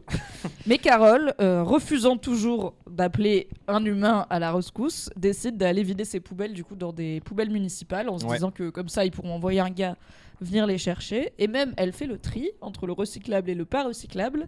Et c'est là qu'elle se rend compte qu'au fond de la poubelle du recyclable, il y a une seule chose, plusieurs cartons de lait, comme on a vu le patient en boire au début de l'épisode, ça comme ça, hein. qui sont en fait il n'y a pas d'autres ordures, tout est propre, tu vois. Donc c'est le seul truc qui est là et elle est là. Ils ont l'air de beaucoup aimer le lait quand même, hein, dis donc. Et du coup elle ouvre une benne et la benne est pleine uniquement de cartons de lait. Il y a 5 ou 6 ah non, la grosse benne, la grosse benne est Big Ben. Oui. Waouh. J'ai d'abord dit oui et après j'étais là non. Et donc il y a cette scène un peu humiliante en vrai que j'aime beaucoup moi, qui est un peu rigolote. Ah oui, c'est où elle fouille dans la poubelle. Et d'ailleurs c'est hilarant et une bonne scène de tocardise, tu vois. Il y a des gens qui ont vu une référence à une scène de Better Call Saul où Jimmy McGill il fouille dans une benne à ordures. Et il tombe dedans aussi. Il va dedans sciemment, lui il tombe pas. Mais c'est l'inverse de cette scène en gros. Carole non, elle veut pas tomber dedans et elle tombe. Et McGill il cherchait je crois des papiers ou je sais plus quoi et il va dans la poubelle sciemment et c'est filmé un peu pareil et tout au milieu de plein de déchets. Et j'ai évidemment vérifié si c'était la même poubelle, c'est pas la même poubelle. Mais c'est une poubelle très bleue et très jaune qu'on a ici. Et elle avec un ciel très bleu aussi, évidemment. qui fait des très beaux contrastes. Et Carole est habillée en bleu. En bleu depuis tout le début de l'épisode, là, sauf la scène où elle porte du vert au tout début. Depuis là, depuis qu'on parle depuis tout à l'heure, elle fait que porter du bleu. Et qu'est-ce que ça veut dire? Je sais pas, parce que ça symbolise normalement la collectivité, le bleu. Le jaune, c'est elle. Ce qui fait que sur ses podcasts, d'ailleurs, ces vlogs là, elle a une veste jaune et un t-shirt bleu, ce qui n'est pas normal. Mais là, elle porte que du bleu durant tout l'épisode. Et est-ce que c'est pas un truc où en fait, je me dis, en fait, tu vois bien que tu fais partie d'un collectif. Enfin, tu vois, genre, tu vois bien que en fait, le collectif, c'est t'en as besoin, quoi. Et voilà. Je vois pas trop quoi voir dans ces vêtements là. Parce que effectivement ma théorie des vêtements commence à ne plus trop avoir de sens là, mais en tout cas c'est clairement pas anodin qu'elle ait du bleu pendant tout l'épisode. C'est comme Sévrance, il y a un choix de colorimétrie qui est trop évident et on connaît trop Vince Gilligan pour penser que c'est un hasard. Mais on va juste vous dire les couleurs qu'elle porte et puis vous allez relier les points vous-même et puis vous nous dites. On fait comme ça. Donc Carole se lance. Alors elle tombe au milieu de tous les cartons de lait qui sont. Alors moi j'étais là parce que moi je me suis pas dit c'est pas du lait, tu vois. Je me suis dit ok, ils boivent du lait. Et j'étais là, ça doit puer. En mode au blender. De fou. Et parce que le lait est caillé dans une benne à ordures à Albuquerque, New Mexico. Et finalement, ça a l'air d'aller parce que c'était pas du lait. Et donc, elle décide d'aller à l'usine de lait. Ouais. Voir qu'est-ce qui se passe. Elle remonte le fil. Juste avant, est-ce que toi ou les gens du chat, est-ce que quelqu'un a compris pourquoi elle essaie de jeter la cloche en métal? Parce qu'elle est sympa. Ça l'encombre, elle en voulait pas. On ne jette pas, ça se réutilise, tu la laves. C'est comme jeter une assiette. Elle en a pas besoin chez elle, tu vois. Enfin, c'est un truc qu'ils lui ont donné, qu'elle en voulait pas. Elle l'a mis dans la poubelle à recyclable. Pour moi, c'est l'équivalent de jeter un tube après utilisation, quoi. On te file un tube, tu Mais jettes. Si c'est un tube que la conscience collective t'a donné quand tu voulais pas, au lieu de juste faire un truc normal qui était te proposer de faire tes courses, tu t'en fous. T'as accès à tous les tubes. Je l'aurais gardé, c'est une belle cloche. Enfin, je sais pas si je veux me faire un kiff. Je pense qu'elle est pas là pour se faire un kiff, sauf quand elle sort le whisky. Carole, elle a pas l'air d'être trop dans la kiffance. Mais je sais que les gens du chat ont raison et que c'est parce que ça vient d'eux, elle en veut pas, d'accord. Mais parce qu'en plus ils sont tous les deux occupés à bouder, mais à signifier mutuellement qu'ils boudent. Et en plus, elle s'entête. Il y a cette scène encore plus. Ça rentre pas. Ça rentre pas dans la poubelle. On voit tous que ça rentre pas, Carole. Mais garde la putain de cloche. Enfin, je sais pas. Ou soulève le couvercle comme. Faisons un bol à eau pour les loups. Tu mets de l'eau dedans. Oui. Mais non, je crois que c'est pas plat, donc ça va faire ça va les énerver. C'est trop marrant. Voilà, j'espère que c'est une scène coupée de cet épisode. Donc usine de lait. Usine de lait, elle remonte d'abord. Sa première piste, c'est de remonter simplement en fait les gens qui font le lait, quoi, l'usine de manufacture de lait. Et elle se rend compte en arrivant là-bas, donc déjà qu'il n'y a personne, à part donc des corbeaux. Des corbeaux qui sont en train de picorer. Alors, elle touche quand même une goutte. Ouais, elle touche une goutte d'un truc qui n'est pas du lait. Là, on voit que c'est liquide un peu orange. Plutôt liquide orangé. Et après, elle continue à explorer. Elle voit cette fameuse remise, un peu cette réserve où une fenêtre était restée ouverte. Et dans cette salle-là, des corbeaux sont rentrés et commencent à picorer un sac de ce qui ressemble. Une poudre un peu translucide, transparente. Au début, il y avait 5 secondes de mon cerveau reptilien qui s'est dit c'est une référence à la méthamphétamine dans Breaking Bad. Elle va faire de la meth. C'est ce qu'elle va faire du reste de l'humanité. Elle va tous les rendre accros à la meth bleue, bien sûr. Et en fait, moi, j'avoue, je suis partie direct du principe que c'était du sucre parce qu'en plus, elle est dans une usine de lait. Aux US, ils ont des laits aromatisés au sucre, à la fraise, à machin, au chocolat et tout. Ouais, mais c'est bizarre. Donc, quand même. moi, en fait, je pense que c'est là où je dis la structure de l'épisode, elle a pas 100% fonctionné selon moi, en tout cas pour moi, parce que quand elle sort de l'usine, donc elle sort avec un de ces gros sacs de poudre qu'elle emmène chez elle pour enquêter. Moi, je ne comprends pas que c'était pas du lait dans les cartons. Ah bon ? Donc non, parce qu'à part cette goutte orange et de la poudre où je suis là, oui, il y a du sucre dans une usine agroalimentaire. Mais du coup, c'est pas du sucre. Non, mais on le sait pas encore. Mais du coup, à ce moment-là, je pense que l'épisode est censé te dire ok, regarde, elle remonte le fil de l'enquête, et moi j'ai pas compris que l'enquête allait continuer, tu vois. Alors, je suis d'accord avec toi sur le. C'est pour ça que je dis ça marchouille. Après, je suis d'accord avec toi sur le côté l'enquête, elle fonctionne pas des masses. On reparlera après du sac de bouffe pour chien. Enfin, pour moi, c'est un peu tiré par les cheveux. Oui. Mais dès le début, alors je me suis peut-être pas dit c'est des restes humains ou quoi, ça on pourra en reparler. Mais pour moi, c'était un truc de je sais pas. Puisqu'ils sont pour l'efficience, la conscience collective, ils ont, à mon avis, de façon évidente, c'est ce que je me disais au début, je sais pas, crafter leur concentré super protéiné qui a toutes les vitamines du monde où t'as pas besoin de manger et de te faire un plat, et ils mettent juste ça dans de l'eau et ils boivent ça, quoi. Et, probablement, ouais. Probablement, mais du coup ça vient d'ailleurs. Mais moi j'avais juste pas compris que j'étais juste en mode. Je me demande aussi pourquoi ils boivent autant de lait, parce que jusqu'ici biologiquement c'était des humains, en tout cas de tout ce qu'on savait c'était des humains comme les autres qui a priori du coup biologiquement se nourrissent pareil.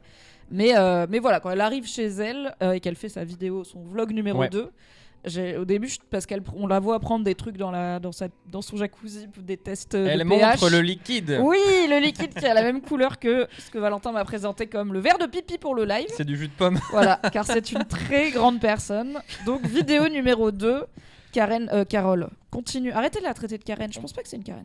Carole continue à partager ses découvertes avec le reste du monde, à savoir 12 pélos, dans des vidéos qui peut-être n'arriveront jamais, en leur présentant ses découvertes, du coup, depuis la première, donc toute cette histoire de lait, de poudre et tout.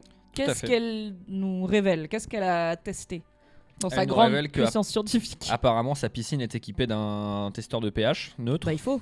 Oui, non, mais bon, elle prend ça et elle s'en sert pour tester le truc. C'est littéralement le seul truc vaguement chimique qu'elle a chez elle. Oui. Elle est là, je vais tester le pH. Vous voyez. Et puis, il n'y a pas de chlore. Alors, ça, c'est bien. Mais le pH est important. C'est 7,1. C'est effectivement neutre. Oui, mais il y a quelques autres choses qui ont 7,1 de pH et certaines choses qui n'en ont pas.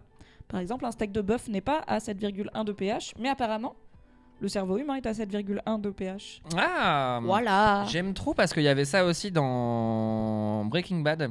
Il y avait cette fameuse scène où à un moment c'était un flashback, un vieux flashback de Walter White. Au moment où il était, c'est pas un spoil, hein, donc si vous n'avez pas vu Breaking Bad, pas de panique. C'est un vieux flashback de quand il était professeur de physique-chimie. Et moi, c'est une scène qui m'avait trop marqué dans Breaking Bad parce que je crois que c'est après la baignoire. Après le truc de la baignoire où voilà. Et en fait, si vous savez, vous savez. Si vous savez, vous savez. Et on le voit lister toute la composition de ce que contient un corps humain. Genre en termes de voilà, il y a tant de trucs de fer, tant d'eau, de machin. Et évidemment qu'à l'époque, le mois de 15 ans, il avait tout vérifié et c'était tout vrai. Alors que t'écoutais 0 en SVT. C'est ça le drame. T'as des profs qui étaient là, mais quand c'est à la télé, tu vas vérifier, là, compte-toi, quand c'est en cours, t'écoutes pas, tu aurais pu le savoir déjà. Bah madame, vous êtes moins intéressante que Vince Gilligan, je suis désolé. Bien sûr. La prof de SVT, une fois en 5ème, elle avait perdu son dentier en plein cours. Terrible. Et en parlant, Terrible. son dentier Tu sais, c'est terrible que tu dises ça parce que je suis sûre que des fois elle y repense et elle se dit mais non, tout le monde a oublié, plus personne n'y repense. Ah non. Et t'es la preuve pour tous les gens anxieux, tu sais, qui des fois la nuit avant de dormir se disent oh, tu te souviens de la fois où tu t'es croûté à la cantine de la JAPD devant littéralement tous les gens de ton âge de ta ville. Ça c'est moi. Et oui, je suis tombée avec mon plateau plein dans les mains. Et oui, terrible. j'ai tout renversé, terrible. Et ben on se dit mais non, mais tout le monde a oublié, tu vois, c'est vraiment un truc ça arrive, on s'en fout, il y a que toi qui t'en souviens et toi t'es là. Ah non, moi j'ai pas oublié. Alors, en 2004, t'es le pire. Donc voilà, elle explique dans sa vidéo que le pH est neutre. Que le pH est neutre, que quand on mélange la poudre, ça fait ce liquide tout à fait. Ce jaune, liquide un peu jaune orange. ambré, je crois qu'elle dit même amber liquid. Ah non, c'est 7,31 le pH du LCR. C'est le fluide spinal, le LCR. Ah ok. Je le sais parce qu'elle l'a dit juste tout de suite. Je croyais que c'était un parti politique, le LCR. J'étais en mode attends. Oui, ils ont fait 7,31 aux élections, c'est pas mal, dis donc.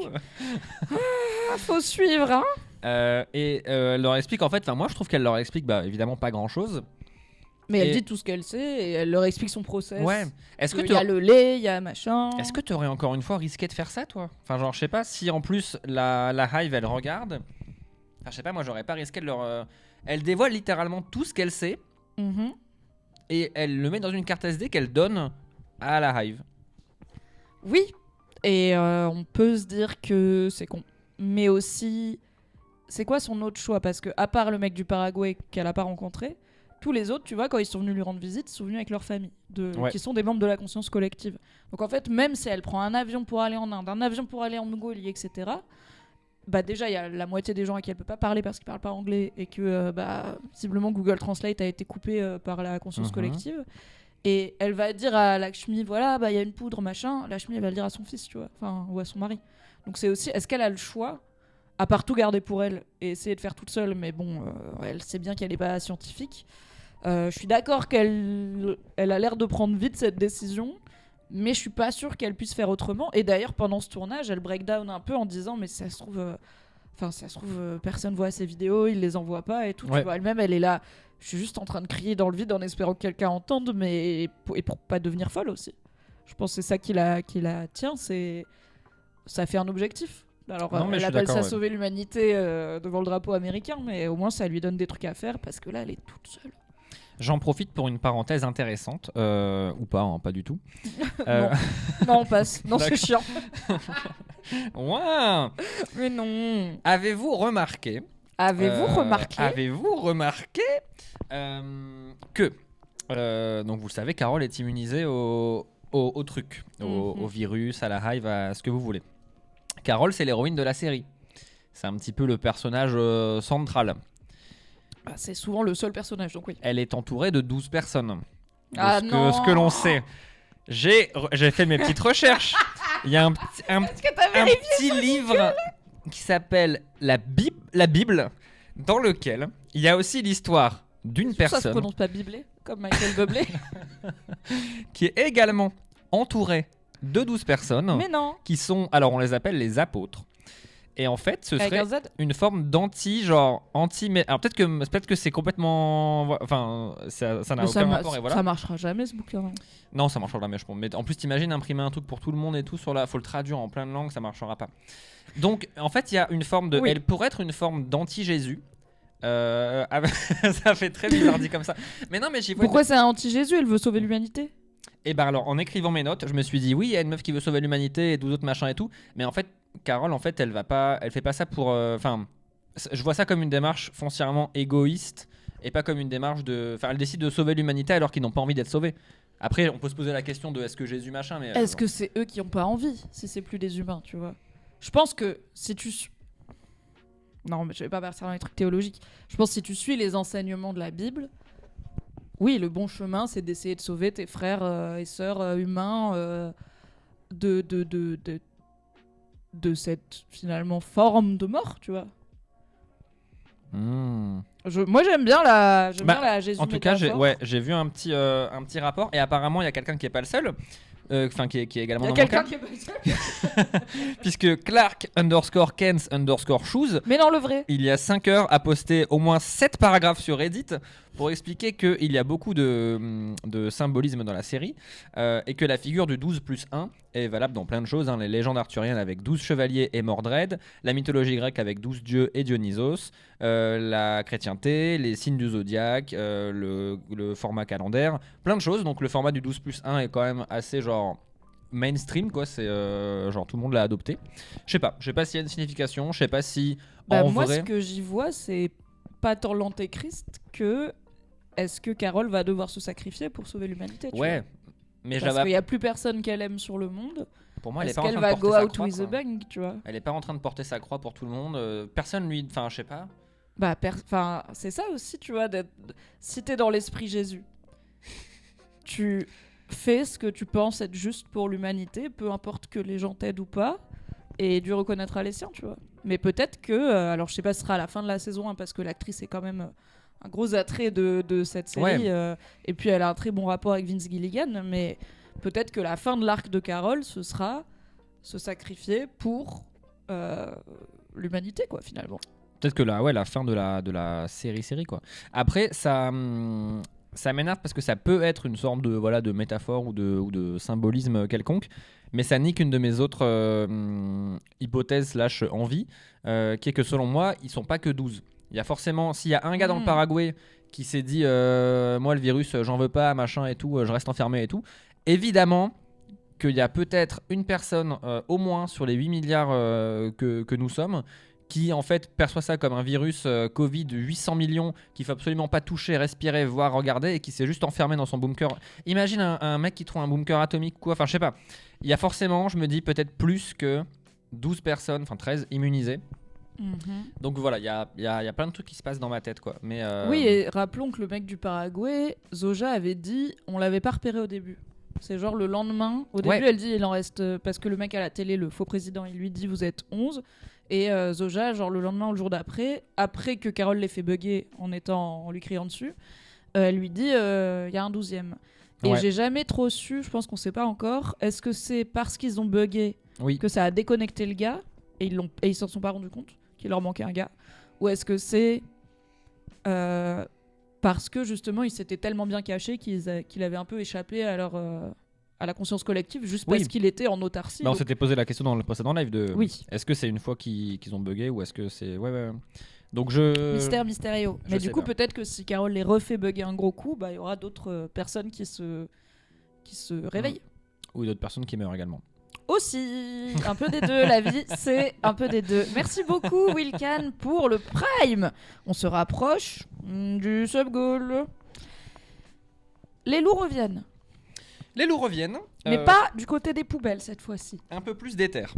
Ouais, vraiment très très d'éther. Souvenez-vous qu'au début de la série, donc tout le monde avait insisté, peut-être que maintenant on comprend pourquoi, pour dispose du corps de Hélène, donc l'ex-conjointe de Carole, qu'elle avait donc finalement enterré dans son jardin en mettant une petite fleur et tout machin. Après, ils lui ont pas proposé de cercueil ou de dallage ou de tombe, enfin... Ils lui ont dit tu veux faire un trou dans ton jardin ? Ok, on va t'envoyer un bulldozer par hélicoptère pour faire un trou dans ton jardin. Mais ils ont pas réfléchi à... Ah non, ils ont été tiens, les autres humains, généralement, ils mettent des cailloux et tout, ils mettent des plaques avec des mots. Enfin, encore une fois... Ah non, je trouve ils ont été carrés. Franchement, on lui dit est-ce que tu veux qu'on dispose de son corps à ta place ? Elle leur dit non, cassez-vous. Après, désolé, mais nique-toi. Et ils auraient disposé comment de son corps, Valentin ? Mais on sait très bien maintenant. Bah oui. Mais oui, mais justement, elle a bien fait de dire... je sais pas. Elle a bien fait de dire non, mais aussi...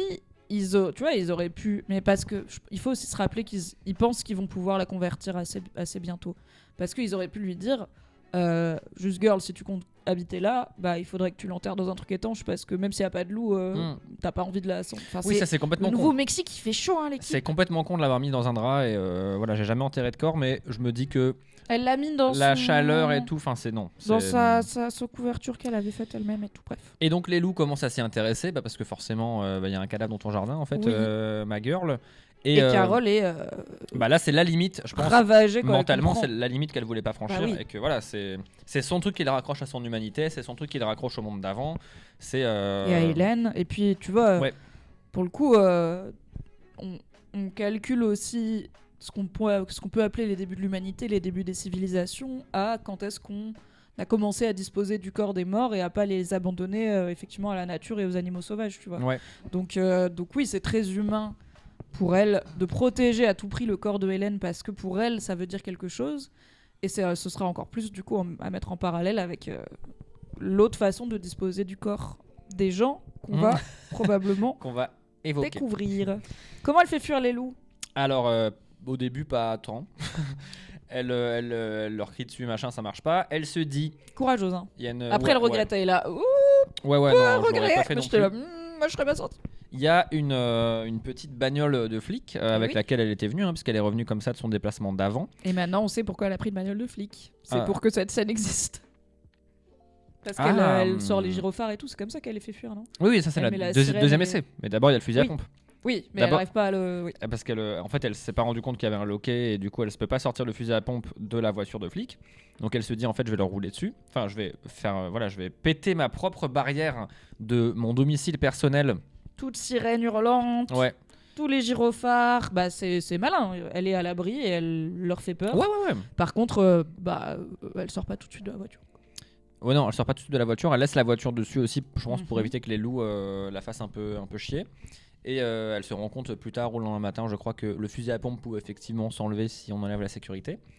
Et que c'était juste un bouton. Et que si elle avait été pas en panique totale, elle aurait sûrement réussi, si elle avait été plus calme, à prendre le fusil à pompe. Après, je suis là, en vrai, tu les as fait fuir, tranquille.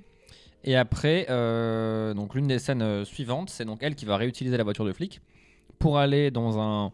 Apparemment, elle connaît toutes les adresses de... Bon, elle va dans un Leroy Merlin local, j'imagine, tu vois. Oui, en vrai, tu sais où il est le Bricot Dépôt local quand t'habites dans une maison. Elle prend beaucoup trop de plaques de dalles de pierre. De marbre, ouais. Ah oui, c'est du marbre. Bah moi, franchement, je suis la dernière survivante. J'enterre l'amour de ma vie. Je te prends du marbre, mon gars. Je t'aurais pris le plus cher. J'aurais fait 2 voyages, quand même. Bah, elle met tout dans le coffre, mais on voit que c'est lourd, ça. Ça symbolise le poids qu'elle porte sur ses épaules. Un peu comme Jésus pour sa croix. Bah oui, ça marche. Mais c'est pas l'antéchrist du coup. Toi, tu es là en mode c'est le chétan, tu es fou. Et aussi, elle avait la menotte au poignet pendant tout l'épisode parce qu'elle s'était menottée à Zoja pour pas qu'on puisse les séparer pendant qu'elle l'interrogeait. Et ils ont coupé la menotte, mais pas son bracelet pour réanimer Zoja. Et du coup, effectivement, elle se trimballait avec ça tout l'épisode. Et j'étais là, ça doit être super chiant. Elle dort avec et tout, machin. Et dans la voiture de flic, elle se rend compte que, en fait, sur le porte-clés des flics, il y a la clé des menottes. Donc, il y a aussi ce truc de procède avec méthode. Prends le temps de respirer, Carole, parce que dès que tu prends le temps de respirer, tout se passe mieux. Mais là, il y a des loups qui sont en train d'essayer de déterrer, de bouffer ma meuf. Oui, tu pars un peu en couille, c'est dans la nuit et tout, je comprends. Peut-être qu'elle va se rendre compte à l'épisode 6 qu'en fait, elle pouvait juste demander est-ce que vous pourriez arrêter votre truc de Hive Mind? Là, ils vont dire bah oui. Et voilà. Juste, elle a juste fallait demander. Elle a juste pas réfléchi en fait. Coucou Baba dans le chat. Oui. Donc elle pose. D'ailleurs, alors, d'un point de vue juste filmé et comment dire, réel de la série, j'ai beaucoup aimé la scène de ce qui devait être une scène normalement tout à fait. Banal et un peu nul de elle qui ramasse des plaques de marbre. C'est la plus belle séquence de la série pour l'instant. J'aime trop. À tous les niveaux, je trouve, en termes de symboles, mais aussi visuellement. On la voit dans le reflet de l'arrière de la voiture.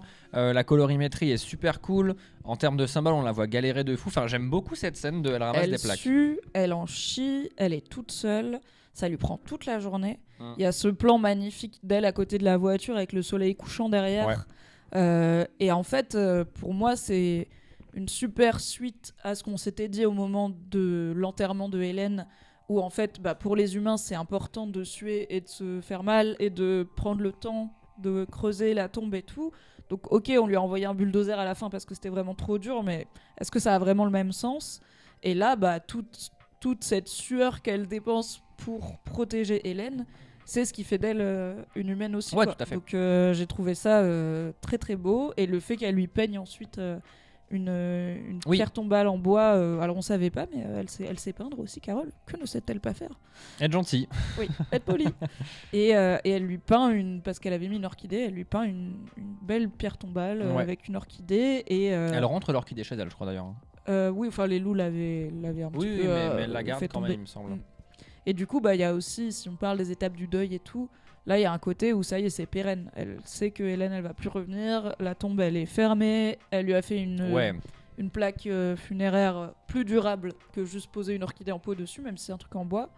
Voilà, bah comme d'hab, j'ai trouvé ça très beau à tous les niveaux. Oui, je me dis, c'est vrai que quand t'enterres 2 fois ta meuf, il y a un côté définitif, quoi. Tu te dis, bon, la deuxième fois, c'est quand même... Bah, surtout, je me suis fatiguée. Hein. Et en plus, là, il y a personne qui va lui proposer une bouteille d'eau. Parce que la première fois qu'elle enterrait Hélène, il y avait la conscience qui lui proposait une bouteille d'eau et qui machin. Et elle était là, non, casse-toi. Et là, maintenant, bah évidemment, tu fais tout toi-même. Et ben, il n'y a plus personne pour t'aider à boire de l'eau. Sachant que la moitié de son hydratation, c'est du whisky. C'est vrai que c'est un petit peu risqué. J'espère qu'elle a pris des pauses pour ne pas risquer l'insolation. Le lendemain, après ce moment très touchant, c'est la reprise de l'enquête. Oui. Car sur le sac qu'elle a laissé traîner... Alors, elle a tout laissé... Ça m'a énervé. Elle a tout laissé sur sa table basse, le matos de PH, la caméra et tout. Et elle se sert un verre de whisky alors que ça a quasiment la même couleur que le liquide interdit. Moi, franchement, tout le long de l'épisode, j'étais là. Moi, j'aurais goûté. Elle a dit qu'il n'y a pas d'odeur. Elle a dit qu'il n'y a pas de... Oui, mais tu vois, elle est épuisée, machin. J'étais là, girl, prends un autre verre. Pose le verre du liquide interdit. Non, ça oui, pas ça, à côté du verre que tu t'apprêtes à boire. J'aurais mis au moins un petit dessous de verre par-dessus. Un petit, comme en Allemagne dans les bars là. Ou comme dans les trucs, dans les soirées pour reconnaître ton verre, c'est un petit bonhomme autocollant. Ma maman, elle a ça, elle a que des verres, que des... On s'en fout. Ça me rappelle, d'ailleurs, je l'ai pas dit pendant la scène des corbeaux, 120% j'aurais goûté la poudre. Parce que, encore une fois, pour moi, t'es dans une usine de lait, c'est des gros sacs d'un truc blanc. J'aurais goûté sel ou sucre, tu vois, mais parce que ça ressemble vraiment à du sucre. Je me serais pas dit, ça va être de l'héroïne ou de la morora. Mais on sait pas. Ils ont toutes les connaissances. Ça n'aurait rien à faire là. Parce qu'encore une fois, moi, j'avais pas compris que c'était pas du lait dans les cartons. Ouais, non, mais ça, je suis d'accord. Mais ça, je pense que du coup, c'est peut-être un problème dans la façon dont la série raconte le truc ou le montage de l'épisode, machin. Donc ça, si t'as pas compris le truc là, je peux comprendre effectivement. Mais genre, en fait, ça me paraît logique que ça puisse être. Pourquoi il y aura encore une usine en activité, sachant qu'ils n'ont pas besoin de lait? Pourquoi moi, je me serais juste dit, ok, ils ont vraiment beaucoup besoin de lait sucré, visiblement. Okay. Pourquoi? Mais je me serais... en tout cas, j'aurais goûté. Voilà, je suis désolée, je le dis, j'aurais goûté. Peut-être pas le liquide interdit, parce que j'aurais fait... En plus, elle dit peut-être que c'est ce liquide qui fait qu'ils peuvent se connecter et tout. Mais la poudre dans l'usine alimentaire qui a l'air d'être du sucre... Est-ce que tu veux qu'on fasse un sondage dans le chat pour savoir qui aurait goûté? Ouais, de fou. Zéro, j'aurais ni goûté le truc, la poudre là, ni le liquide. Jamais de la vie. On sait pas d'où ça vient. C'est littéralement des gens de l'espace d'un truc bidule signal qui l'ont conçu. Je vous ai lancé un sondage, vous avez 3 options. Vous auriez goûté la poudre, oui, le liquide, oui, ou jamais t'es ouf. Ah merde, j'ai pas rajouté les 2. Bon, votez pour ce que vous voulez. On verra de toute façon s'il y a une majorité ou pas. Et donc, elle, en se posant avec son petit whisky, assez abattue par cette longue journée, elle remarque que le sac de poudre a un code barre. Tout à fait. Et là, elle se dit, mais attends. Comme la plupart des sacs de poudre. Hein, mais... Où est-ce qu'il y a... Alors, je pense qu'il y a certains sacs de poudre qui n'ont pas de code barre. Je vois. Oui, vous l'avez chez vous. Où est-ce que je peux avoir une bipette pour biper les codes barres? À Sprout, tout à fait. Et elle sait pas que les codes barres, ça fonctionne que dans l'entreprise, qu'il est genre, si tu prends un produit, si tu prends un sac de Passe-Prout, de Leroy Merlin, et tu vas à Sprout, il est pas enregistré dans la sprouterie. C'est vrai ça? Non, vraiment? Okay. Je savais pas, j'ai jamais d'ailleurs travaillé en caisse. Sauf que si moi, peut-être ce que j'avais compris, c'est qu'ils ont tellement recyclé le sac que genre ça a fait plusieurs codes barres, parce que le code barre est illisible, mais c'est aussi un code barre où les traits sont hyper brouillés, hyper mélangés, tu vois, et du coup j'étais là, ok, il est illisible parce qu'il est brouillé, mais en effet il est illisible parce que littéralement il vient d'un autre magasin. C'est aussi une théorie qui se tient, mais je ne savais pas que les codes barres marchaient que dans le magasin. Tu vois, évidemment il y a des produits qui marchent dans plusieurs magasins. Le code barre, quand tu prends ta brosse à dents, il y a un code barre, mais il faut quand même que... Mais il marche pas à Leroy Merlin du coup, parce que Leroy Merlin a pas de stockage. Si je vais à Intersport et je vais scanner une Toyota, ça marche pas. Oui. Après la Toyota n'a pas de code barre, mais... Bref, du coup, c'est là aussi où l'enquête avance un petit peu vite. Je t'avoue que moi, le moment du code barre, je me suis dit à quoi ça te sert? Genre, et pourquoi tu vas à Sprout et pour biper le truc, je comprends. Parce qu'elle a plus vraiment d'indices. Et puis, encore une fois, je pense qu'elle veut tout faire sauf penser à sa situation. Donc, elle obsède un peu. J'étais là, elle va biper le code barre. Moi aussi, j'aurais fait ça, c'est malin et tout. Et ça ne marche pas. Voilà, la caisse lui dit bah non. 60% de jamais t'es ouf, je goûte jamais. Bah très bien, bah, vous êtes mieux, vous êtes plus fort que moi. 26%, j'avoue, la poudre, oui. Voilà. On est ensemble, on aura regretté ensemble cette découverte culinaire. Écoutez. Donc oui, elle bip le code barre qui ne donne rien. Et là, elle a une illumination. Elle fait le tour du magasin pour, ce que j'ai compris, chercher un sac similaire. Parce qu'elle elle se dit, ça, je sais pas, ça doit être un sac local. Ou alors elle voulait des recyclé. croquettes pour chiens comme le mec du Paraguay. Pour les loups. Et bon, en passant dans les rayons, elle identifie effectivement les plus gros sacs de croquettes pour chiens semblent être faits à partir des mêmes sacs en papier. Alors j'ai vu des gens dire, en vrai je travaille genre dans l'industrie du stockage, livrage et tout, et c'est pas con parce qu'effectivement les sacs en papier sont pas mal recyclés, réutilisés relativement localement. Mais Carole, je pense pas qu'elle sait ça, donc je suis là. Oui, enfin, puis j'imagine que même à Albuquerque, tu dois avoir un leader du marché des sacs en papier pour mettre soit de la poudre du cerveau d'humain ou des croquettes pour chiens dedans. Et que du coup, les sacs, oui, ça me paraît pas déconnant.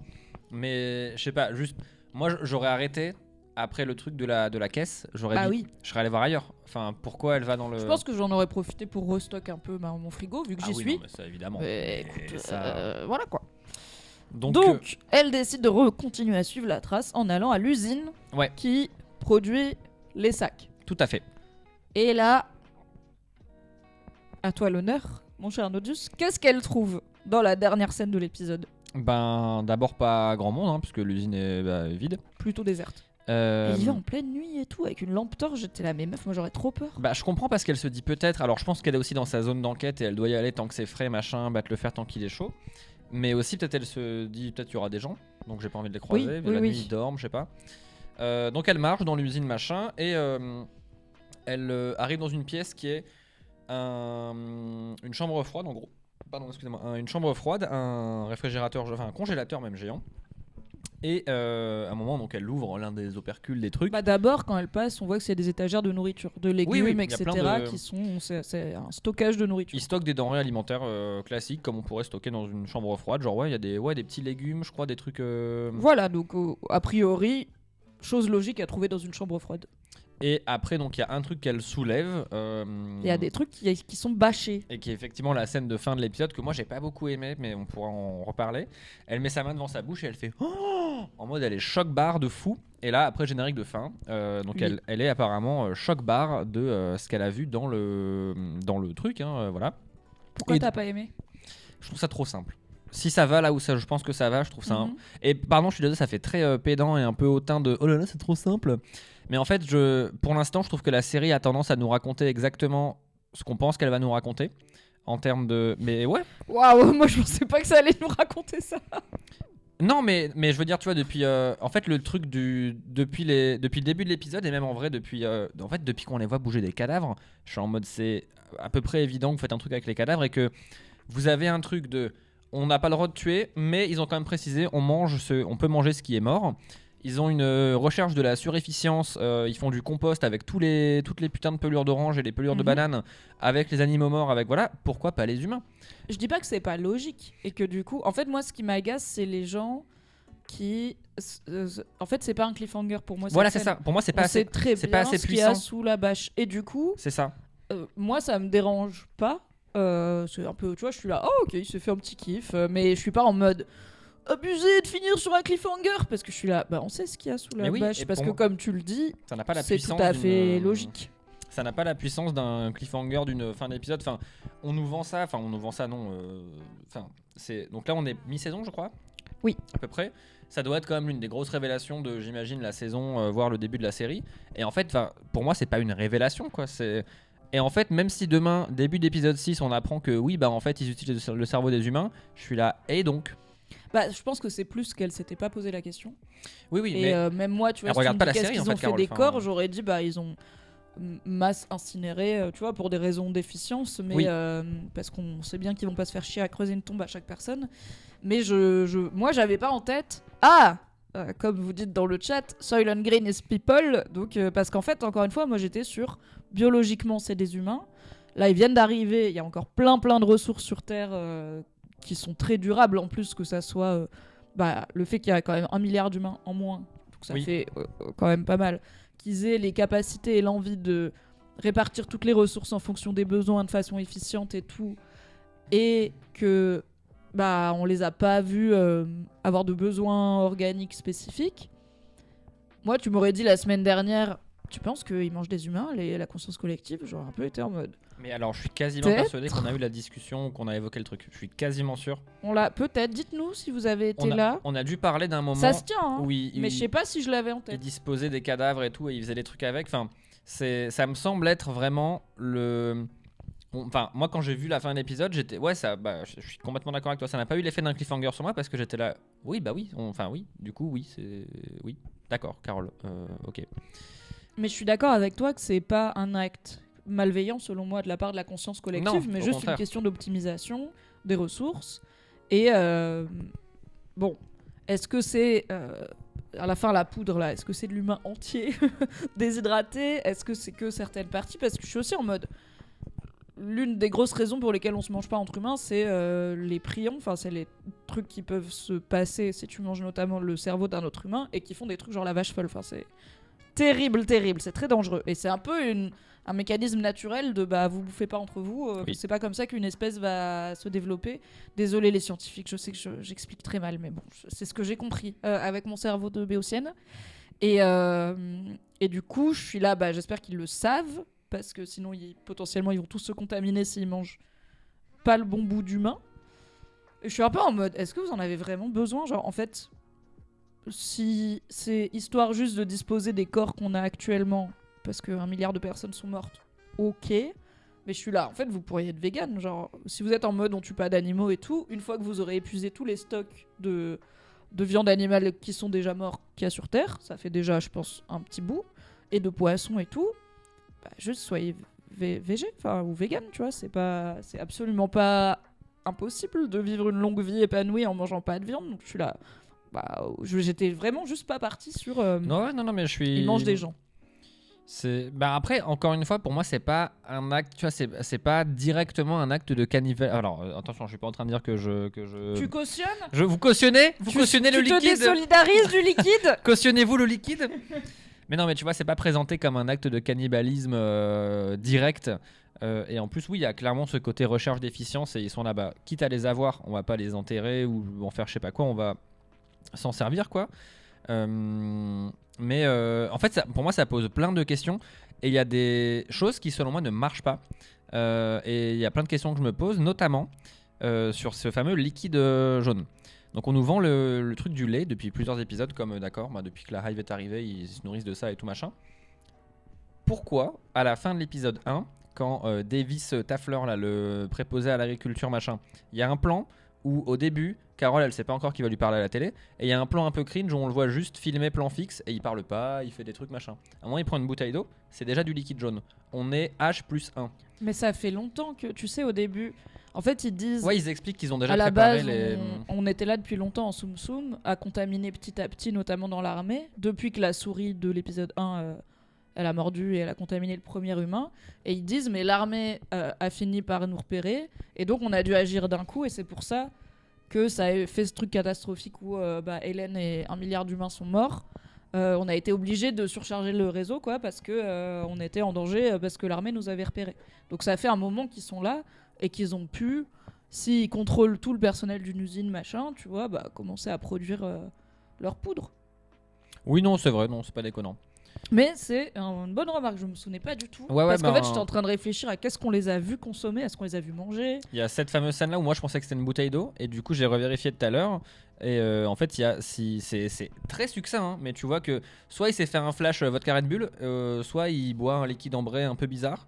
Et je pense qu'on est plutôt sur un liquide ambré un peu bizarre. Et mais enfin, ouais, je suis pas en train de dire que j'aime pas, mais juste.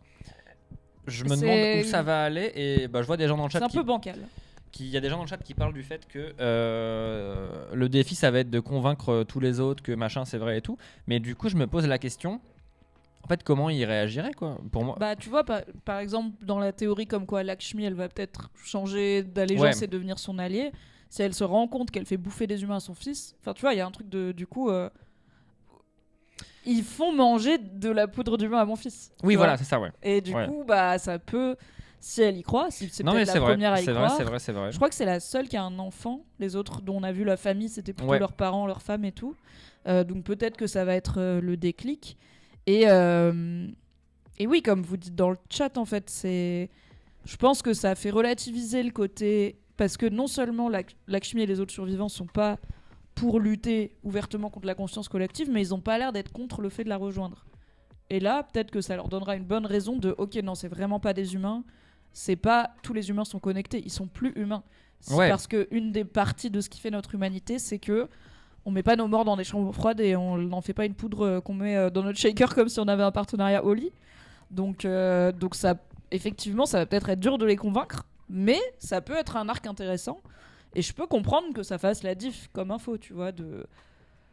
En fait, ils sont vraiment pas comme nous. C'est bien une info que je vois faire changer Lakshmi de camp. Mais, enfin, les autres... Ouais, c'est vrai. Donc du coup la suite ce serait genre Carole va essayer de les convaincre que regardez c'est des humains quoi. Ouais, parce que ne serait-ce je me demande où ça va quoi. Le fait qu'ils soient tous partis, tu vois, du coup je ne sais pas dire, est-ce qu'elle va les rappeler, est-ce qu'ils vont revenir, parce que peut-être ils se disent bon on la laisse seule 48 heures. Miam, le bon sirop d'humain. Parce que ils vont se dire bon on l'a laissé seule 48 heures, ça lui montrera et puis maintenant on revient. Enfin tu vois je sais pas du tout. Et on sait même pas si les autres survivants ont reçu la moindre info, quoi. Si les infos leur ont été transmises. Dans notre échange avec Fab, je disais que j'aime beaucoup le côté c'est un huis clos, mais elle peut aller dehors. Oui. Et dans cet épisode, c'est vraiment que Carole, quoi. C'est un point que j'avais soulevé aussi. Ma dernière phrase de mes notes, c'est ouf par contre à quel point la série c'est quand même une sorte de huis clos avec juste elle comme actrice. Et ça doit être trop bizarre à tourner. Carrément. Déjà. Et en plus, ça montre qu'elle est trop forte, je trouve, en termes de tout ce qu'elle monte en termes d'émotion. Je reviens juste sur une remarque du chat. On est pour l'instant pas sûr que c'est de la poudre d'humain ou machin. On part du principe en vrai, j'espère que non. Ce serait trop intéressant. Si on apprend... Qu'est-ce que ça pourrait être d'autre ? Dans une chambre froide ? Je sais pas, mais j'ai envie de me faire surprendre. J'ai envie de passer une semaine à me dire c'est de la poudre d'humain, non c'est trop simple et tout, de faire le connard. Et en fait, dans 5 jours, on regarde le nouvel épisode et c'est pas du tout de la poudre d'humain. Ça peut être rigolo si la réponse est satisfaisante. Ok, c'est pas de la poudre d'humain du coup, qu'est-ce qui l'a choqué ? Il va falloir. J'ai du mal à imaginer. Moi non plus, parce que tu vois, j'ai vu des gens dire de la coriandre. Trouvé... Et elle a le gène du savon, donc elle est comme ça. Carole, elle fait. J'ai vu des gens dire si ça se trouve c'est des cadavres d'animaux, mais genre des animaux de compagnie et tout. Et je suis là, Carole, elle était prête à tirer au shotgun sur des loups. Oui, elle serait pas ravie de voir ça, mais c'est pas encore une fois. Elle est pas dans la péta, Carole, quoi. Et je peux pas me dire. C'est pas genre, le problème n'est pas que ce soit des humains, mais que c'est une personne spécifique qu'elle connaît, parce qu'on sait qu'elle connaissait personne à part Hélène et que, elle tenait à personne à part Hélène. Donc on peut même pas se dire, c'est sa mère ou quoi, tu vois. Je pense que c'est juste. Soylent Green is people. Et surtout, peut-être pas. Qu'est-ce qu'elle a fondamentalement, parce que là, on a la scène de fin. Elle est tournée de sorte que ce que Carole voit, c'est la caméra. On est dans le sac, on est dans le truc.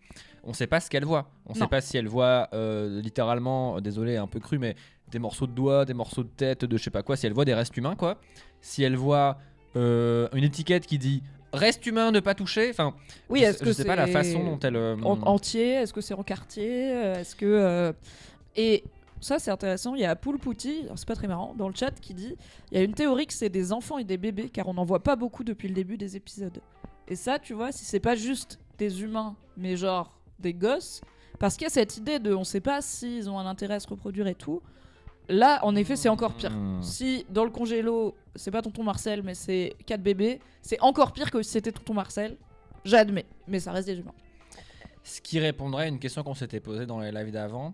De est-ce qu'ils ont besoin de se reproduire, est-ce qu'ils baisent et tout quoi. Oui, genre c'est quoi le endgame une fois qu'ils ont contaminé en gros tout le monde, même s'ils arrivent à rallier Carole et les autres. Alors j'ai vu une information intéressante passer aussi, qui nous a été dévoilée au début, je crois, c'était épisode 1 ou épisode 2. On nous parlait de la puissance qu'il faudrait pour envoyer un tel signal qui contamine toute la Terre. Ouais. et on nous parle d'une antenne qui devrait faire approximativement la taille de l'Afrique. Ouais. Et il y a ce truc de là, pourquoi nous poser cette information-là. Est-ce que c'est pas l'un de leurs projets secrets ils veulent faire une antenne pour aller sur une autre, contaminer d'autres planètes? C'est possible. Oui. Parce que si c'est vraiment leur impératif biologique, ouais, c'est possible. J'aime trop les théories. Je suis vraiment trop à fond. J'aime trop. Alors attends, il y a deux trucs qu'il fallait que je dise aussi. Est-ce qu'on a parlé Oui, on a parlé du fait que le gars au téléphone c'était Patrick. Ah bah non. C'est qui le gars du message vocal? En plus, j'ai noté message vocal. Donc le fameux message vocal qui est en plus une des blagues récurrentes de l'épisode. Parce que il le laisse à chaque fois en entier. Oui, et en même temps, elle leur demande pas, vas-y raconte, c'est le message. Tout le monde fait la gueule, tout le monde boude. Donc ce message qui lui dit ceci est un répondeur, on n'est pas fâché, on a juste besoin de temps, t'inquiète, on n'est pas en colère, on est juste déçu. Moi j'avais pas la ref. C'est qui? C'est Patrick Fabian qui joue Howard dans Better Call Saul, que vous connaissez si vous avez vu Better Call Saul. Moi je l'aime beaucoup en plus Howard, enfin le gars qui joue Howard, je l'avais vu dans peut-être un truc après ça et j'étais là, mais non, c'est le même de Spider-Man en mode mais non. Et j'aime beaucoup ce gars, et quand j'avais entendu la voix, je m'étais dit, c'est une voix connue d'un truc, soit Breaking Bad, soit Better Call Saul ou quoi, mais il a déjà joué dans le Gilligan-verse. Oui, moi je me suis dit, c'est quelqu'un, mais je suis tellement nul en voix. L'autre jour, Val, il m'a fait 5 essais pour deviner, c'est qui double ce jeu vidéo? C'était Aaron Paul, alias Jesse Pinkman, et je l'ai pas eu. Donc je savais que moi, je reconnaissais jamais les voix, mais je me suis dit, c'est forcément quelqu'un du Gilligan-verse. Après, je savais pas si c'est quelqu'un que je connais en tant que spectatrice de Breaking Bad, mais que je ne reconnais pas à l'oral, ou si c'est quelqu'un de Better Call Saul que du coup je connais pas, et c'était quelqu'un de Better Call Saul. Et je trouve ça marrant comme caméo en vrai, d'avoir juste, tu vois, c'est pas nécessaire, mais ceux qui savent.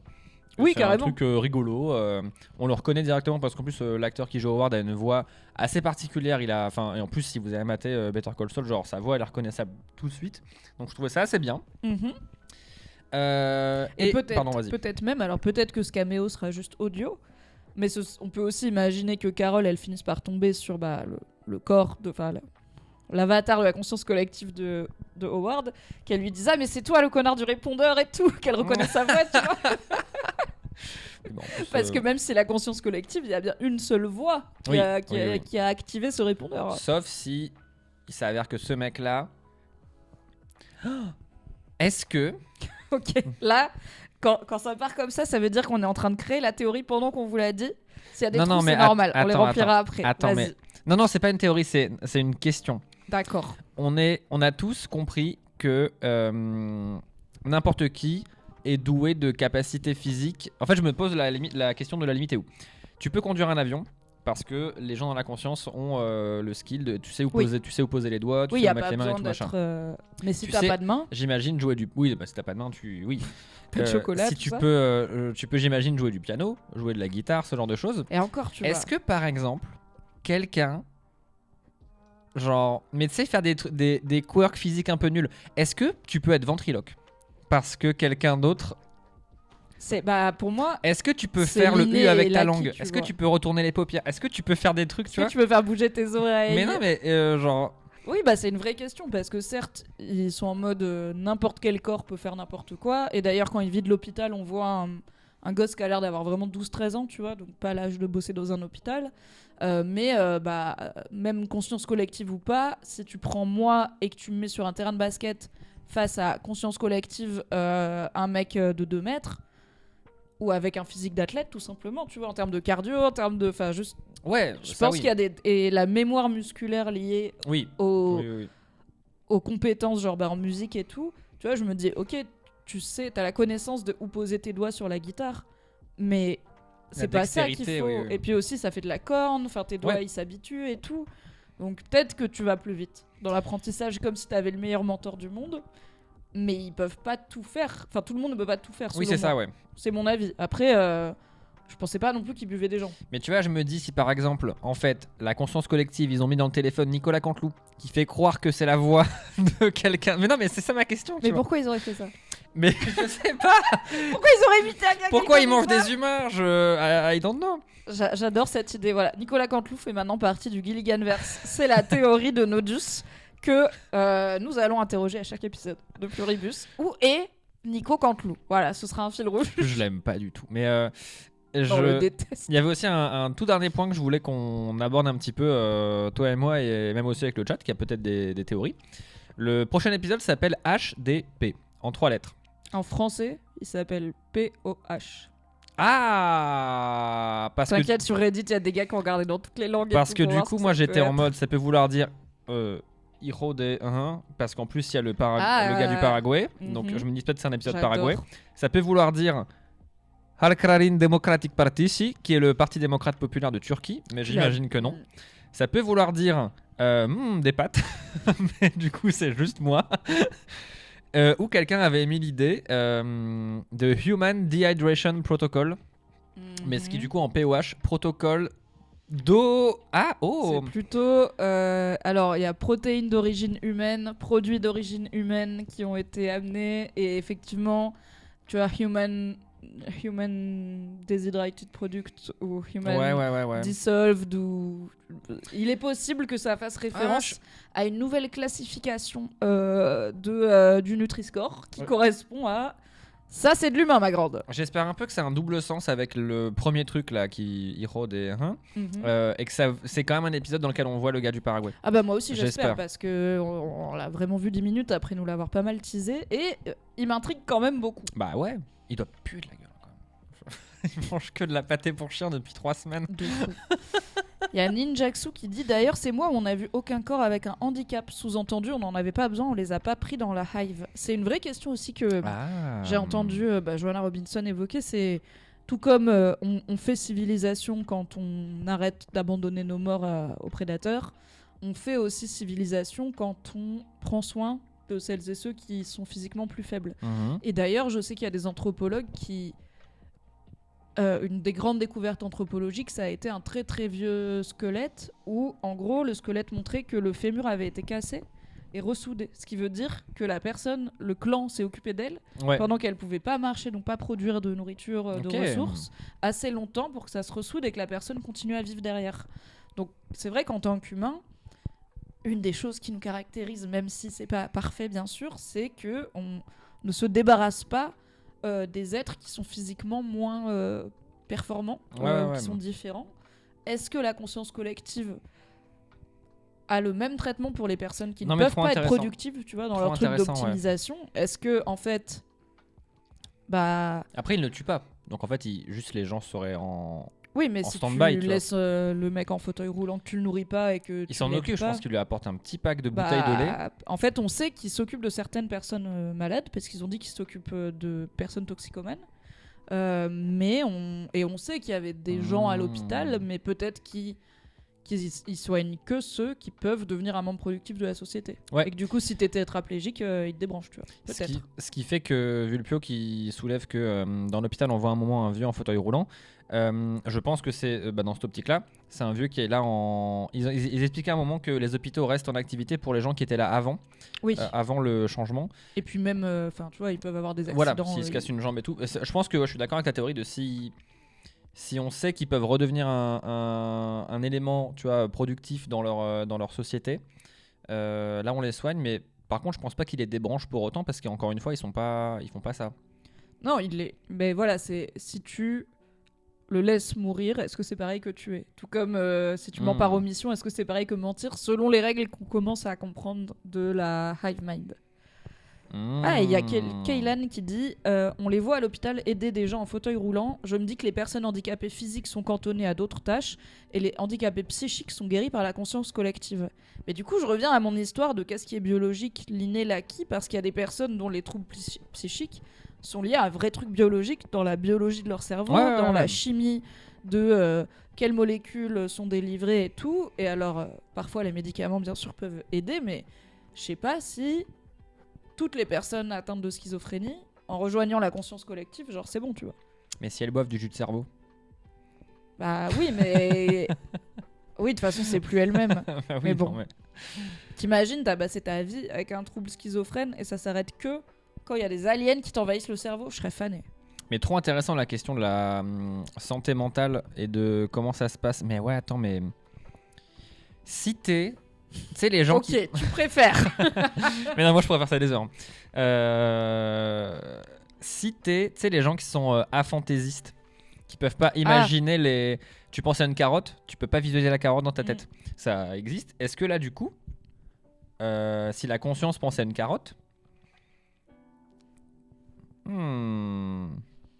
non, mais ça pose plein de. Ça fait réfléchir. Hein. Tout à fait. Et moi, j'aime les séries qui font réfléchir et j'aime encore plus vous en parler pendant 2 heures avec Nodus. Est-ce qu'on a fini? Est-ce qu'on a fait le tour? Oui, sauf s'il y avait des points ou des thèmes que l'on n'a pas. Il y a des questions dans la salle ou pas? Si vous avez des questions, levez la main. Si c'est pour dire c'est pas une question mais c'est plutôt un commentaire, on vous déteste. Mais pas sur le chat. Ce sera dans l'interro de la fin de trimestre. Ce sera au contrôle. C'est bulot, tu peux prévenir ton compagnon, ce sera à l'examen. Oui.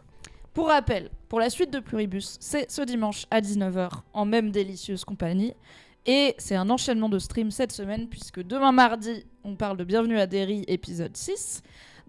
Mercredi après-demain, on reçoit Esther Meunier et Léa Castor, autrices de la BD engagée de l'enquête illustrée Ras le viol, en compagnie de Kalindi Rampfel, qui va co-animer avec moi. Quel plaisir, je l'ai pas vue depuis 108 ans parce qu'elle était à Maurice. Mais toutes ses stories, c'était elle qui mange des fruits de mer et qui bronze. Mais tu sais, Kalindi, elle vit toujours un peu sans loyer dans ma tête. Oui. Toujours, elle est dans le cloud. C'est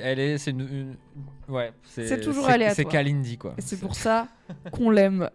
Donc ça, c'est mercredi, vendredi à 13h, et il y a Fibre qui m'apprend à jouer à Slay the Spire. Et du coup, dimanche 19h, rebelote Pluribus. Et encore jusqu'à la fin, quoi. En plus, dimanche, je reviendrai, moi, on aura mangé un rôti chez un ami. Un rôti, il fait. Mais ouais, il fait un rôti avec des patates. On va être rond pour le live de dimanche 19h. Et bah, c'est toujours mieux que de la poudre d'humain. Hein, oui. Voilà ce que j'en dis. Il y avait juste Déprime-Jo qui demande il reste combien d'épisodes? Je crois qu'il en reste 5 du coup. Je vais vérifier parce que je me perds dans toutes mes séries. Je sais plus si c'est 9 ou 10. Hop. Et quelqu'un d'autre qui nous demandait c'est quoi votre couleur préf. Il y a 9 épisodes. Donc là, on a passé le 5, on est vraiment à mi-chemin. Il reste le 6, 7, 8, 9, donc 4 épisodes. Ok. Et si manger des humains, c'était leur ma couleur préférée, c'est le jaune moutarde. Ah. Et aussi le orange citrouille. Mais parce que toi, t'es une Carole en fait. Tu penses à l'individualité alors que moi, ma couleur préférée, c'est le bleu. Moi, c'est le bleu. Dit-il habillé en tout sauf bleu. Non, j'ai mis la couleur préférée de Carole 2 fois, j'ai mis du violet. Elle déteste le violet. Allez, merci d'avoir été là. Merci, parce que j'allais relire le chat et repartir. On a fini. Merci d'avoir été là, le chat. Franchement, vous êtes chaud pour Pluribus et les théories, et j'aime trop. Merci, mon cher Nodus, qui commence à être contaminé par ma zinzinerie des séries télé. Et on se revoit très vite pour parler d'une série ou d'une autre ou de féminisme. Si jamais on vous manque tous les deux, vous pouvez mater Shogun et écouter tous les podcasts qu'on a fait dessus où on est quand même pas mal cons aussi. Oui, et si vous voulez la vidéo, c'est sur ma chaîne YouTube. Merci tout le monde. Bonne soirée à celles et ceux qui enchaînent avec Bienvenue à Derry, épisode 6. You are in for a ride. Bye bye. Des bisous.